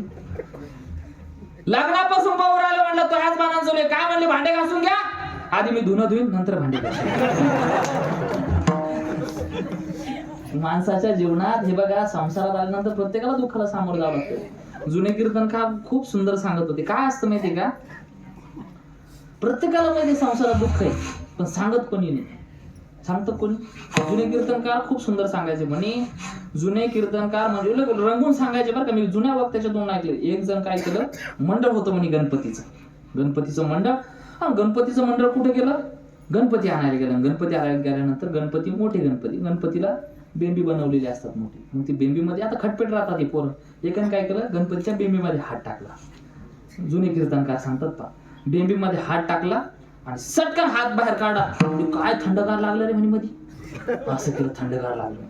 मग ते दुसरं शेजारचं होतं, त्यानं बी त्याच्यात हात घातला आणि त्यानं बी सटकन काढला. आपलं गार लागलं मी मला.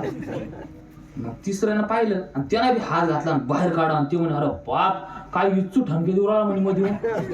पण त्यानं त्या दोघायला सांगितलं का नाही, तसं संसारात प्रत्येकाला ठणके बसवायला, पण सांगत कोणी नाही. सांगतो कोणी नाही, प्रत्येकाला.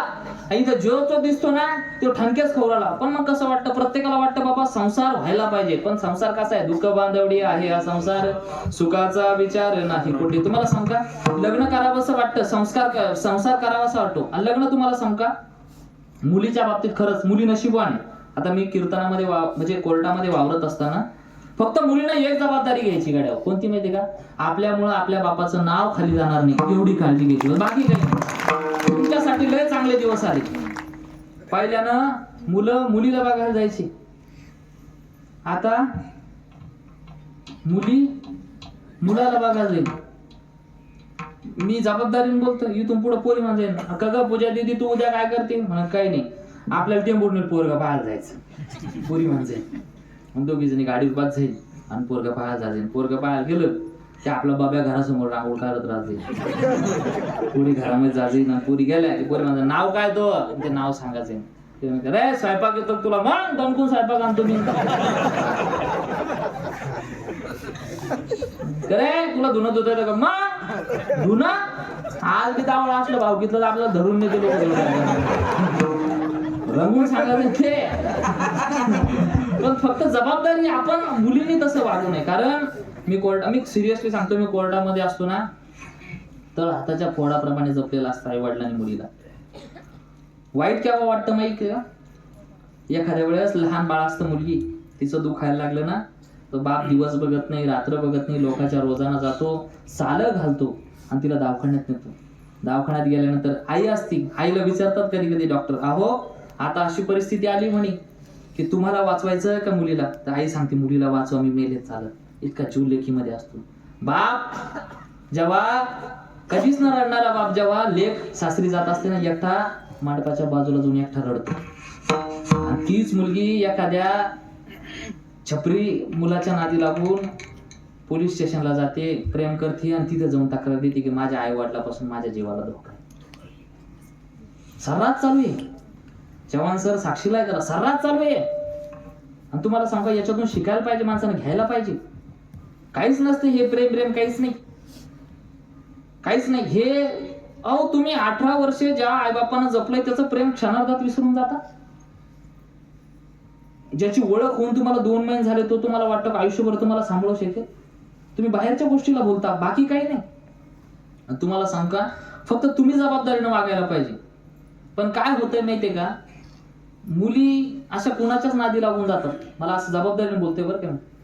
आणि तुम्हाला सांगू का, जीवनात बाकी तुम्ही एखाद्या वेळेस नोकरीला नाही लागल्या तर चालेल, एखाद्या वेळेस तुम्ही पैसा नाही कमावला चालेल, पण आपल्यामुळे आपल्या बापाची मान खाली झाली पाहिजे एवढी काळजी तुम्ही. बाकी काही नाही, तुम्ही एवढं जरी जपलं ना तर कीर्तन सफल झालं असं म्हणाल काय होते. कारण खूप वाईट वाटतं हो. आणि मुलं पण कोणत्याही पुरीच्या नादी लागते. एका जणानं काय केलं, पुरी सोबत प्रेम केलं, वर्षभर प्रेम चाललं. त्या पोरीचं नाव होतं ज्योती. काय ज्योती. मग हे जत्रात गेलं, जत्रात गोंधारी येते ना तिथं ज्योती नाव लिहिलं मोठलाट, ज्योती. 1-1.5 वर्ष त्यांचं प्रेम चाललं सोडण्यात. 1-1.5 वर्षानंतर काय झालं, तिला 100 वालं स्थळ आलं आणि तिनं ते ऍक्सेप्ट केलं आणि तिचं लग्न जमलं. मग याला फोन केला तिला, म्हणे आपल्याला लग्न बिग्न करायचं. ती म्हणे सॉरी आय एम एंगेज. मग लग्न जमलं, मी माझ्या बापाच पुढे जाऊ शकत नाही, मी माझ्या बापाच नाव खाली जाऊ देणार नाही. तिनं सांगितलं. आणि याला कुठं काय लिहून ठेवलं तर ज्योती. याला ते लग्न तुटलं त्याचं टेन्शन नाही आलं, पण होऊन दिलं मोठं होतं ना हातावर. यानं काय केलं, हे जत्रामध्ये गेलं, परत गेलं चॅप्टर आणि जत्रामध्ये गेलं आणि त्या बनणार म्हणे हे ज्योती लिहिल ना याच्या पुढे बालिया म्हणे नुसतं ज्योतिबा आपलं कुलदैवत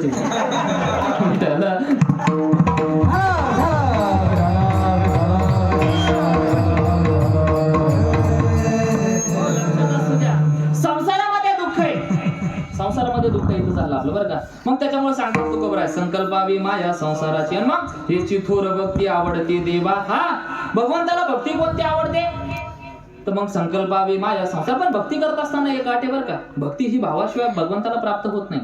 भावे विन देव न कळे निसंदेह गुरु विना अनुभव कैसा कळे. भावाशिवाय देव प्रसन्न होत नाही. सुभाषितकार वर्णन करतात. भावेन देवम कलयाम नरेंद्र धनेन कांता कपटेन शत्रू सत्येन मित्रम कृपयाश्च पुत्रम ज्ञानेन मोक्षम वशमानयंती. काय पहिला क्रमांक जर कुणाचा लागत असेल तर भावाचा लागतो.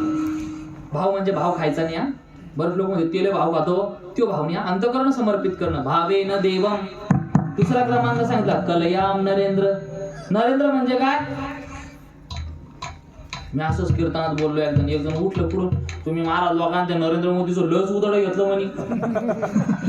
नरेंद्र म्हणजे नरेंद्र मोदी नाही. नरेंद्र म्हणजे राजा. कलेनं राजा प्रसन्न होतो. आम्हाला काय करायचं कोणा पक्षाचे? आम्ही सर्व पक्षाचे निष्ठावंत कार्यकर्ते. आमचं एकच पक्ष हरिनामावर लक्ष, बाकी नाही. आम्हाला काय जे ना बोललं ते अभंग आमच्याकडे ठरलेले. कमळवाल्यानं बोललं वचन ऐका कमळापती. घडीवाल्यानं बोललं घडी घडी काळ वाट याची पाहे अजून किती आहे अवकाश. पंजावाल्यानं बोललं उभारीला हात जगी जाणविली मात. ते झाडू आम आदमी झाडू संताचे मार्ग आडीने भरले जग. फक्त तुतारीचा अभंग सापडेल मला अजून शोधलं मी अजून. हा आणि मग अपक्षवाल्याने बोललं माझं हेही नाही तेही नाही वेगळा दोन्ही पासून.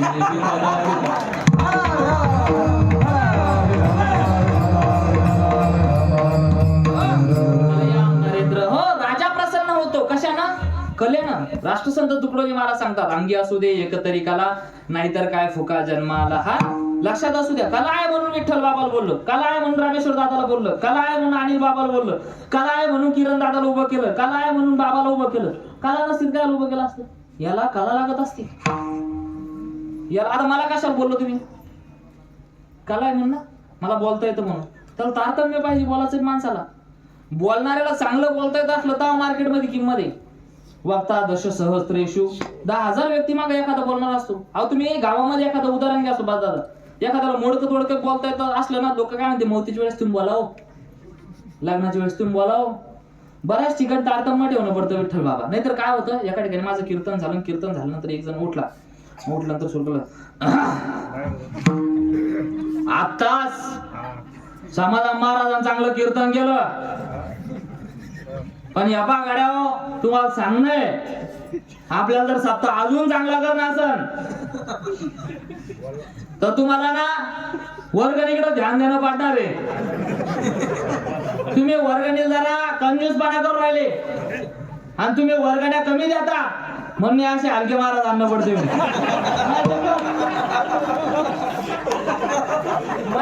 खाली बसेल मी असे हलके महाराज आणणं पडते. बापरे म्हणजे अवघडच लक्षात. बरेच लोक लग्नात भावपूर्ण श्रद्धांजली म्हणते, ते अवघड आहे. ज्याला जमलं त्याला जमलं बरं का.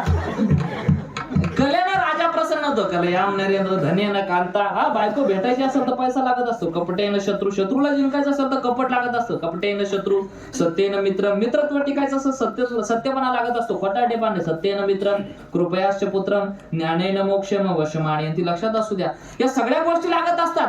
तेव्हा भक्ती देवापर्यंत जात असते. भावेन देवम. भावाशिवाय देव प्रसन्न होत नाही. भाव कळतोय तुम्हाला? भाव म्हणजे अंतःकरण समर्पित करणं. तुम्हाला चिंतनदार पटत नाही काय करून नाही ना. तुमचा राईस प्लेट कार्यक्रम दिसू राहिला. थोडस लोणचं, थोडस गोड, थोडस वरण आहे ना, चांगलं आहे. आता खरं म्हणजे कीर्तन इज नॉट एंटरटेनमेंट. कीर्तन हे मनोरंजन नाही. कीर्तन इज इंटरमेंटेनन्स. कीर्तन हे मनोमंथन आहे. विठ्ठल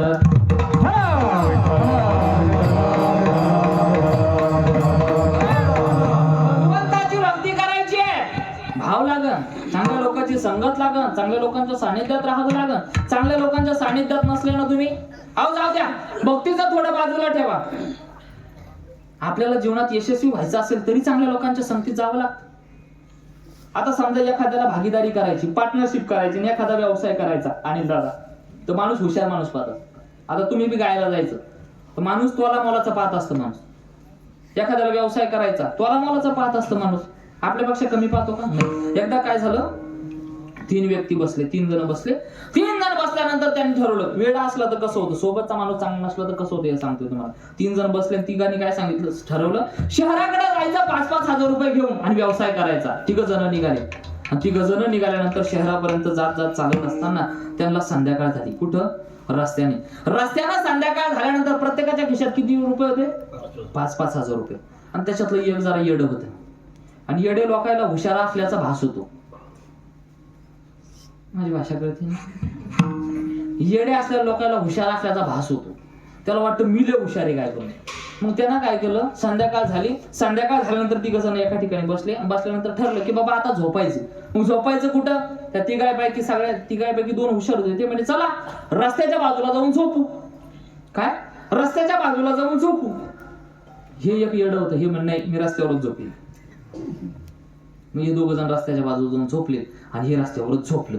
रस्त्यावर झोपलं. रात्रीच्या 12 वाजता चोरायची दिंडी आली. चोरायची दिंडी येते का?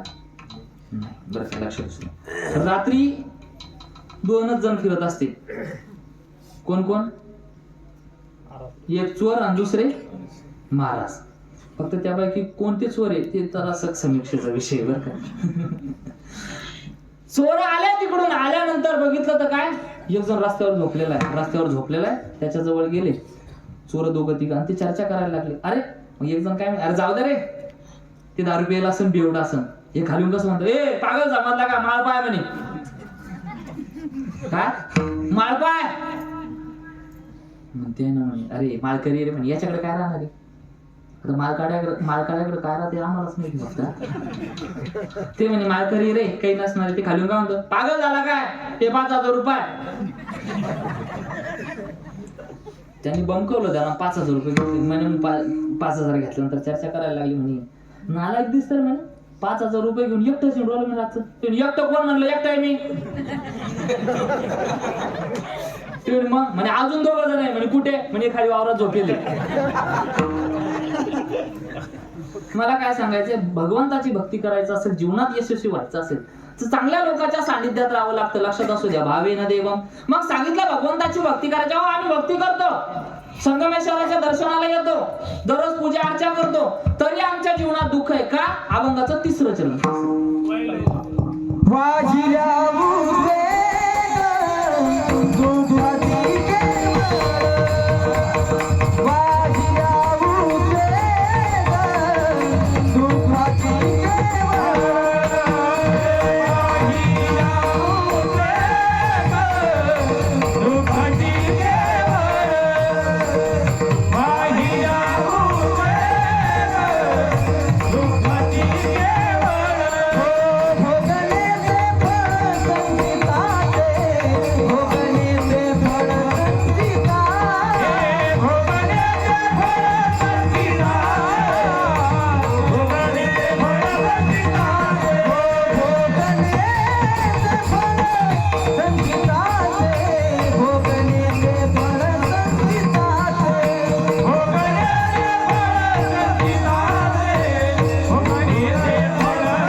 मग तुकोबाला सांगतात, वाहिल्या उद्वेग दुःखची केवळ, भोगणे ते फळ संचिताचे. हो काय की बाबा हो, तुमच्या जीवनात तरी सुख येत नसेल तर लक्षात असू द्या, भोगणे ते फळ संचिताचे. तुकोबारायला माहित होतं हे लोक उचापात्या करतील, मग मला विचारतील बाबा हो संचिताचं फळ आम्हीच भोगायचं का, आम्हालाच भोगावं लागतं का?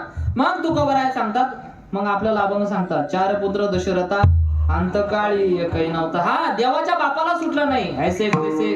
ऐसे कृष्णाचे दैव बंदीशाळा वसुदेव. हा अहो भगवंताचा बाप कोण?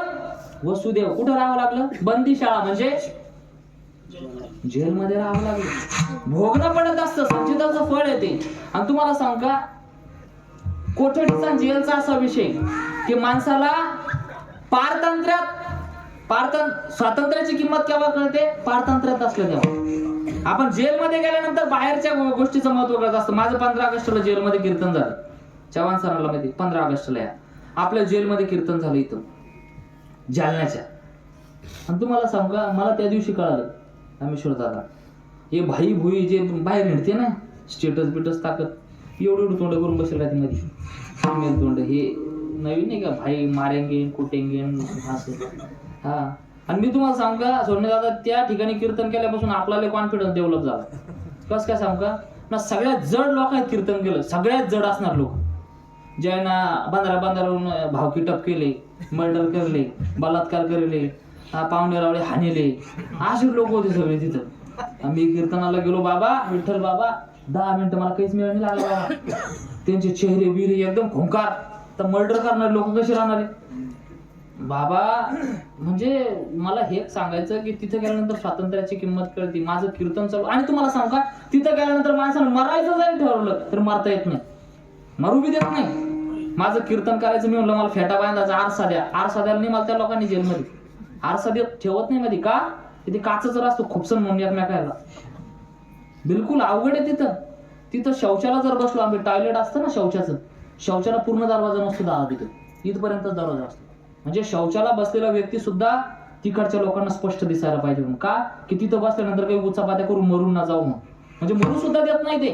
मी जेव्हा माझं कीर्तन चालू, खोटं नाही बोलत, लाईव्ह चालू आहे, माझं कीर्तन चालू असताना एका जणांना टॉवेलनी फाशी घेतली त्या दिवशी तिथे. मेला नाही पण बरं का, तो प्रयत्न केला त्यानं. म्हणजे मला एक सांगायचंय, माणसाला किंमत केव्हा कळत असती, सहज भेटलं तर किंमत कळत नाही माणसाला.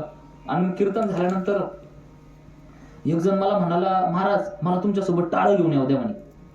टाळं नेले होते ना सोबत, ते टाळं घेऊन येऊ द्या म्हणे फक्त दरवाजापर्यंत. म्हटलं कशाला येत असं बरं आपल्या सोबत. मग मी त्याला प्रश्न केला, कशाला येतो रे माझ्यासोबत. तर तेव्हा त्यानं सांगितलं म्हणे, बाबा तुम्ही जेलच्या दरवाजापर्यंत जाणार, दरवाजापर्यंत गेल्यानंतर त्या दरवाजाच्या बाहेर निघत असताना त्या दरवाजाजवळ छोटा दरवाजा असतो, तो उघडला जाईल म्हणे. आणि तो दरवाजा उघडला की बाहेरचं जे जग दिसतं ना ते बघायचंय म्हणे. मला काय सांगायचंय, जेव्हा माणूस जेलमध्ये असतो ना तेव्हा बाहेरच्या गोष्टीची किंमत कळत असते. आणि काय झालं माहितीये बाबा, जेलमधल्या कीर्तनाचा एक विनोद झाला तिथं. कसा, कीर्तन झालं आणि माझं लाईन बस बनवली आरोपींची माझ्या दर्शनाला. आणि दर्शनाला लाईन बनवल्यानंतर इकडून 2 पोलीसवाले उभे केले माझ्या, आणि इकडून 2 पोलीसवाले, आणि एक येऊन माझ्या पायापर्यंत जाईल. आता ते मला प्रश्न पडला की बाबा हे पाया पडून निघून चालले आपल्या, हे पोलीसवाले कशाला उभे राहिले. मी म्हणलं सर तुम्ही जा. ते म्हणे नाही महाराज, दर्शन सर आम्हाला थांबणं पडत नाही तुमच्या शेजारी. म्हणलं काय भानगड असेल. मी म्हणलं काय झालं सर, कोण थांबणं पडतं. म्हणे महाराज तुम्ही महाराज जेलच्या बाहेर, हे जे पाया पाडले उरले म्हणे संख्ये डोक्याची म्हणे, एखादं पाया पाडाली म्हणे उचलून आदळून म्हणे तुला. म्हणजे मला काय सनकी राहते काही की त्याला मोठं कळत नसतं. माणसाला स्वातंत्र्याची किंमत पारतंत्र्यात गेल्याशिवाय कळत नाही. महाराज इकडं त्या काय महाराज काही नसतं तिथं. स्वातंत्र्याची किंमत माणसाला बाहेर आल्यानंतर कळत असते. मग सांगतात ऐसे कृष्णाचे वैभव बंदिशाळा वसुदेव, हा 4 पुत्र दशरथा अंतकाळी एक नव्हता. भोगावं लागतील. मग राहायचं कसं, अभंगाचं 2रं चरण.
ऐसेची राहावे चित्ती असू द्यावे समाधान वाहिल्या उद्वेग दुःखची केवळ भोगणे ते फळ संचिताचे लक्षात असू द्या. मग तुम्हाला भार वाटायला लागला तुका म्हणे घालू तयावरी भार वाहू हा संसार देवा विठोबा रखमाई वेळेत करण्याचं कारण असं की आपलं बरोबर 8:45 ला सुरुवात झाली होती बरं का. त्याच्यामुळे बरोबर आपल्या समोर भाव मांडण्याचा प्रयत्न केला आणि वेळेत याच्यामुळे सोडतो आपण की आपली मी जिल्हा परिषदला शिकेल मानुषी आपली शाळा किती उशिरा भरली सुट्टी आपली 4ला हा भरू द्या कावा बी पण सुट्टी आपली 4ला त्या नियमाप्रमाणे आपल्या समोर भाव मांडण्याचा प्रयत्न केला. लक्षात असू द्या जीवनामध्ये आल्यानंतर कर्तृत्व गाजूनच जायला पाहिजे. कसं असे तुका म्हणे एका मरणाची सरे उत्तमची उरे कीर्ती मागे. जीवनामध्ये आल्यानंतर माणसाला सहजपणे ध्यानात ठेवत नाही. रामेश्वर दादा शिवरायाला का ठेवतो आपण ध्यानात? शिवरायाची कीर्ती कशी आहे कशी सांगतात रामेश्वर दादा? एकच राजा इथे जन्मला एकच राजा तिथे जन्मला शिवनेरी लिहावा एकच राजा इथे जन्मला शिवनेरी लिहावा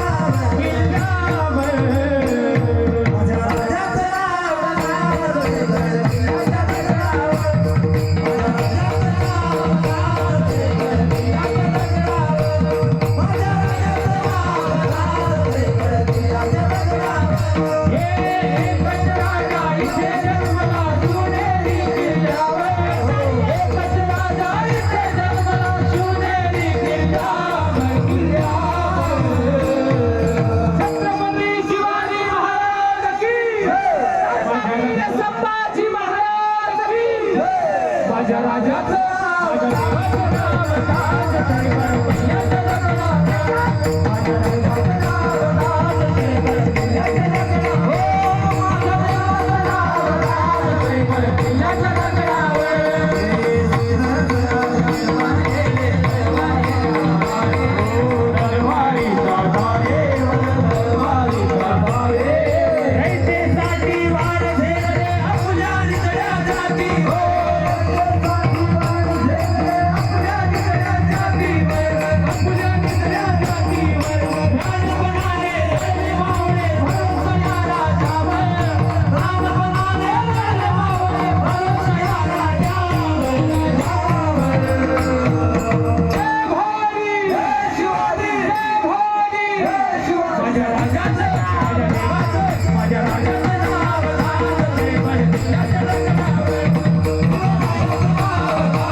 छत्रपती शिवरायाचं असेल धर्मवीर संभाजी राजाचं नाव सहज कोणी लक्षात ठेवत नाही. आणि तुम्हाला सांगू का आजपर्यंत आपल्याकडे प्लॅटफॉर्म उपलब्ध नव्हते पण आता उपलब्ध आहे आपल्याकडे. आता सगळ्यांना मी आवाहन करेल चित्रपट बघण्याचं कधीच आवाहन करायला नाही पाहिजे कीर्तनकारांना पण मी जबाबदारीनं करतोय. का माहितीये का चोरी करायचे चित्रपट दाखवून पुष्पा बनवण्यापेक्षा माझ्या संभाजी राजाचं छावा चित्रपट दाखवून मावळे बनवायला शिकवा. हा तुम्ही बघा तो चित्रपट. अहो माझ्या राजानं 40 दिवस कशा हालापेष्टा सहन केल्या. तो चित्रपट असा बनवलाय शिवरायांना जेव्हा कोठडीत नेलं औरंगजेबाने बंदिस्त बनवलं आणि नख काढायला लागले. तुम्ही बघा तो सीन ज्याला काळी जण तो सीन बघू शकत नाही. प्रचंड भयानक आहे. आणि आजपर्यंत आई वडिलांनी चित्रपट दाखवले असतील पण ते चित्रपट दाखवण्याचा काही एक फायदा झाला नाही. पण आज माझी विनंती आहे तुम्हाला की तुम्ही आपल्या लेकराला छावा दाखवा. कारण सिंहाचा छावा आणि छावा बघितल्यानंतर तुमचे निश्चित मुलं बछड्यासारखी जन्माला येतील. हा शेळ्यासारखे नाही. 100 दिवस शेळी बनून जगल्यापेक्षा एकच दिवस वाघ म्हणून जगायचं लक्षात असू द्या. आणि ते आपल्याला छत्रपती शिवरायानं संभाजी राजानं शिकवलंय. त्याच्यामुळे आता आपल्याला प्लॅटफॉर्म उपलब्ध आहे. घरी गेल्यानंतर माझी सगळ्यांना विनंती आव्हान आहे की घरी गेल्यानंतर आपल्या लेकराला छावा चित्रपट दाखवा. आपला इतिहास कळू द्या. आपण अशा नंग्या पुंग्याच्या अवलादी नाहीये. आपला बाप होता छत्रपती शिवाजी महाराज. आपला बाप होता धर्मवीर संभाजी महाराज. ज्यांना काळ सुद्धा घाबरायचे असे छत्रपती शिवराय आणि संभाजी राजे होते. त्यांची लेकरं आहे आपण. त्याच्या असं नंगा पुंगासारखं आयुष्य जगायचं नाही, छाव्यासारखं वाघासारखं जगायचं, लक्षात असू द्या. त्याच्यामुळे सगळ्यांना आव्हान आहे. माया नबी आता घरी गेले, तो मोबाईल मध्ये आलाय तो बऱ्याच जणांच्या. हा मोबाईल मध्ये याच्यामुळे आला की आपण लय शिल्लक आहे त्याच्यापेक्षा, आपण ते लीक केला लगे आधीच. हा टॉकीज मध्ये पाहायला जमत नाही म्हणून मोबाईल मध्ये आणला. ते लोकांचे डोकेले चालते हो, भयंकर लोक जिथं नाही चालू असते तर डोकं चालू ना. हो ना, ते पिक्चर होते, मी तो डायरेक्टर बी परेशान असं नाही, कायच लोक आहे बाबा. हा आणि बघा, मी एक दिवस ती बातमी वाचली, त्या चित्रपटाचे संवाद इर्शाद कामिल नावाच्या व्यक्तीने लिहिले. इर्शाद कामिल म्हणजे कोण? मुस्लिम व्यक्ती. आणि त्या मुस्लिम व्यक्तीने ते संवाद जे लिहिले का विठ्ठल बाबा, त्याचा एकही रुपया घेतला नाही. संवाद कसे लिहिले बघा ना तुम्ही, एकही रुपया घेतला नाही. अंगावर काटा उभा राहतो ते संवाद ऐकले तर. कविता ऐका त्या कवी कलशने म्हटलेल्या कशा आहे, माणसाच्या अंगाला काटा येतो. त्याच्यामुळं माता भगिनी असेल, पुरुष मंडळी असेल, तुम्हाला आव्हान आहे, घरी गेल्यानंतर आपल्या त्या लेकरांना छावा चित्रपट दाखवा. खरं म्हणजे आपली वेळ संपलेली. बोलाच्या ओघात एखादा चुकीचा शब्द निघाला असेल तर ते काय, आता तुमच्याच अन्नात दोष आहे, तुमच्याच घरी खायला आहे बाहेर.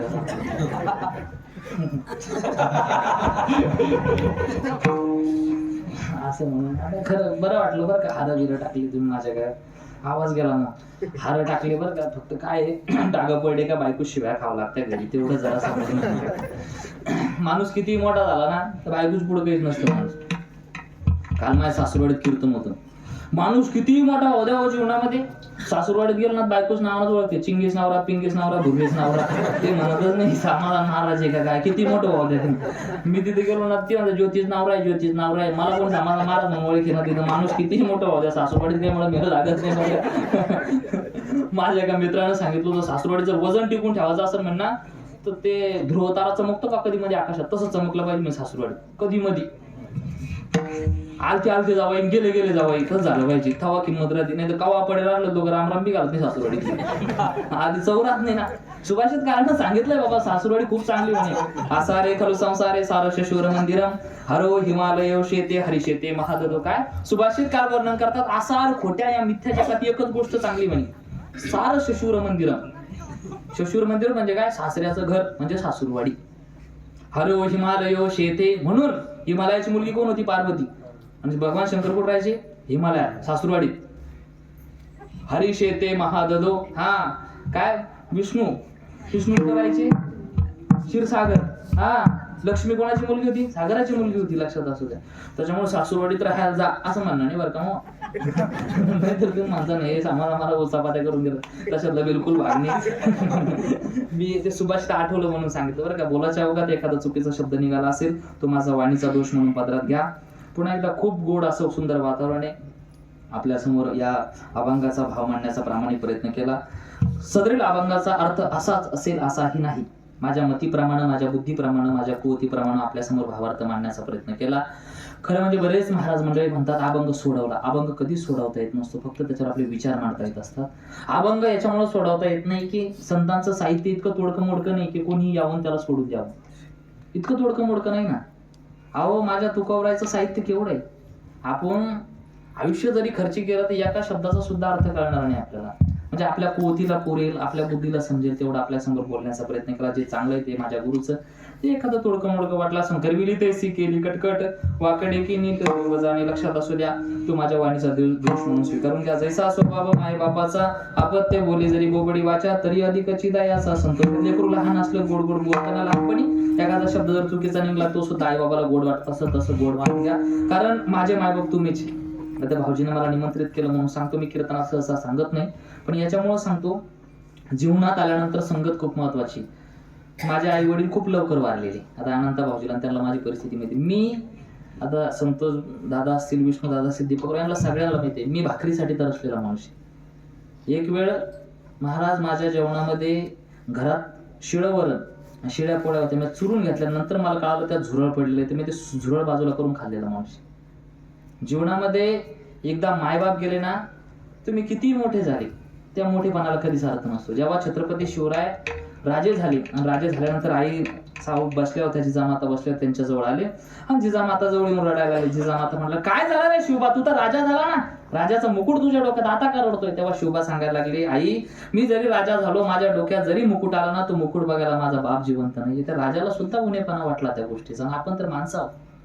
कारण तुकोबाराय सांगतात, बालकासे चिंता काय पोट व्यथा जयाशिरी मायबाप. जोपर्यंत मायबापाचा हात डोक्यावर असतो ना तोपर्यंत पोटाची चिंता कधीच वाटत नसते. आणि एकदा आपले मायबाप आपल्यातून निघून गेले ना तर मग माणसाला प्रचंड जबाबदारीनं वागावं लागतं समाजामध्ये वावरत असताना. ज्याचे मायबाप नसतात ना त्या व्यक्तीने एखाद्या वेळेस मजाक जरी केली लोक गुन्हा समजत असते, आणि ज्याचे मायबाप असले ना त्यांना गुन्हा जरी केला तर लोक मजाक समजत असते. एकदा मायबाप केल्यानंतर तुम्हाला सांगू का, मी नेहमी सांगत असतो, आपल्या घरासमोर झाड असतं, मायबाप त्या झाडासारखे असतात. ते झाड शेवटपर्यंत फळं देत नाही पण सावली मात्र निश्चित देत असतं. त्याच्यामुळे शेवटपर्यंत मायबापाची सावली आपल्या डोक्यावर असणं खूप गरजेचं आहे. कारण एखादी लेक माहेरात तोपर्यंतच जाती जोपर्यंत माहेरात मायबाप आहे, नंतर जाता येत नाही. भाऊजाई काय बोलन, भावाचा फोन येईल का, प्रश्न पडायला लागतात. माहेरात गेलं की आई आपण निघालो आपल्या सासरी की माय काय करते, घरातल्या कोरड्या काढून देते, पापड काढून देते, ह्या का द्यायच्या गोष्टी का, पण ते आईचं प्रेम असते. जोपर्यंत मायबाप आहे तोपर्यंत लेकीचं माहेर असतं, आणि जोपर्यंत बाप आहे तोपर्यंत मुलाचा पुरुषार्थ राहत असतो, नंतर नाही.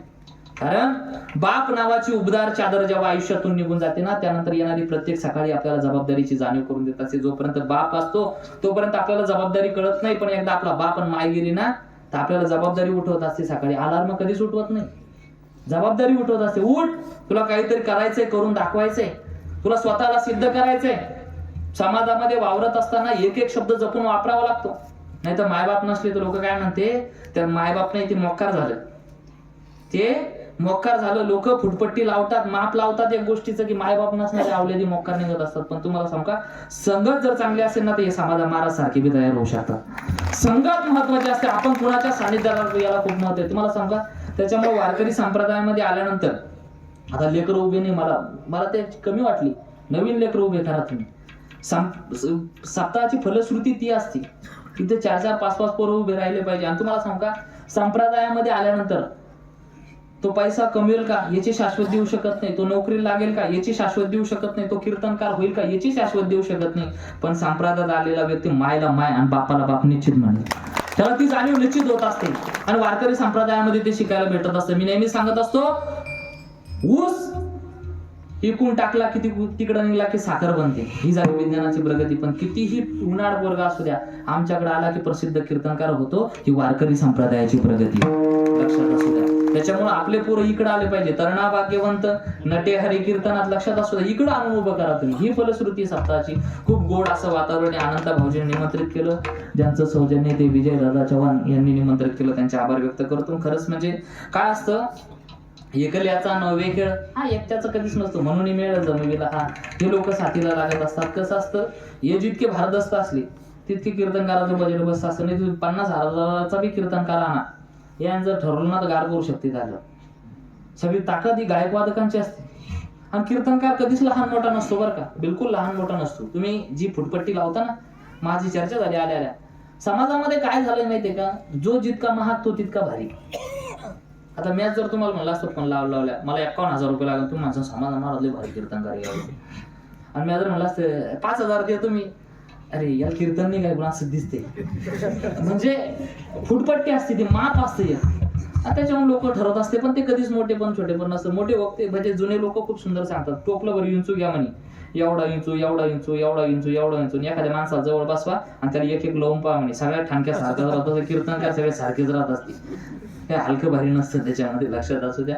बोलाच्या ओघात कुणाचं मन दुखावलं असेल तर पुन्हा एकदा माफी मागतो. विठ्ठल बाबा असतील, आदरणीय बाबांची सुद्धा उपस्थिती, बाबांचे सुद्धा साष्टांग प्रणिपात व्यक्त करतो. आदरणीय बाबांचं नाव अण्णा बाबा. बाबा खरंच खूप बरं वाटलं बरं का. हो ना, तो म्हणजे एकदम उंचीचे लोक आहे हे जुने लोक, खरंच यांच्यामुळे वारकरी संप्रदाय टिकून आहे बरं का.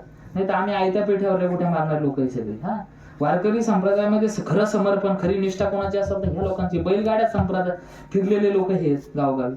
आता आम्हाला 4 व्हीलर आल्या, पण जाऊ द्या, तुकोबाराने लय वाटेल होतं, त्यानं सांगितलं होतं वसूल करा मग थोडं जर जास्त माप धरलं महाराज लोकांना, तेवढं जरा अवघड झालं बरं का. त्याच्यामुळे वसूल करणं चालू आहे, चालूच असतं. ते बी देते बाबा, द्यायचं काही विषय त्याला इशारा जाता देऊन टाकते. आता विठ्ठल महाराज खेडेकर बाबा असतील, अनिल बाबा असतील, रामेश्वर बाबा, खूप गोड वाटलं बरं. किरण महाराज चव्हाण असतील, बाबा असतील, चोपदार बाबा सुद्धा एकदम गोड, खरंच एकदम तोला मोलाचे. चोपदार बाबा बी एकदम कसे दिसायला पाहिजे तर तसेच एकदम. चोपदार बाबाचा तुम्हाला सांगा अधिकार आहे या व्यक्तीचा खूप मोठा. आपण हसण्यावरून येतो या पात्राला, पण दिंडीत जाणाऱ्या लोकांना विचारा, चोपदाराने जसं चोप केला तसं उभं राहावं लागतं, चोपदाराने जसं आदेश दिला तसं पालन करावं लागतं. ह्या व्यक्तीला लय अधिकार आहे.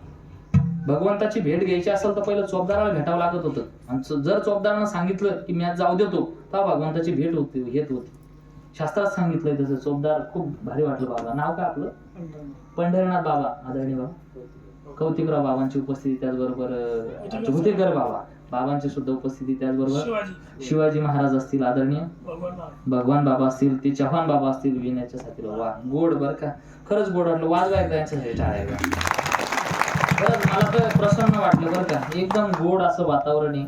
सिस्टम सुद्धा उत्कृष्ट लागली. तुमचे सुद्धा आभार व्यक्त करतो. पुन्हा एकदा माझ्यासोबत आले विष्णू दादा असतील, संतोष दादा असतील, दीपकराव यांचे आभार व्यक्त करतो. भाऊजींच्या सुद्धा आभार व्यक्त करतो की तुमच्यामुळे तुमच्या सगळ्यांचा दर्शनाचा योग आला. नाही या परिसरात येत नाही माहिती पण तिकडे रात्या पाट्याच्या खाली, पण मग आलो बाबा, बरं वाटलं बरं का. आणि देवाचं दर्शन सुद्धा झालं. मला ऍडव्होकेट आमचे चव्हाण साहेबांनी बऱ्याच वेळेस फोटोवर दाखवलं मंदिराचं देवस्थान. खरंच ज्वाजल्य देवस्थान आहे बरं का. लय मोठी कृपा आहे तुमच्यावर या भगवंताची.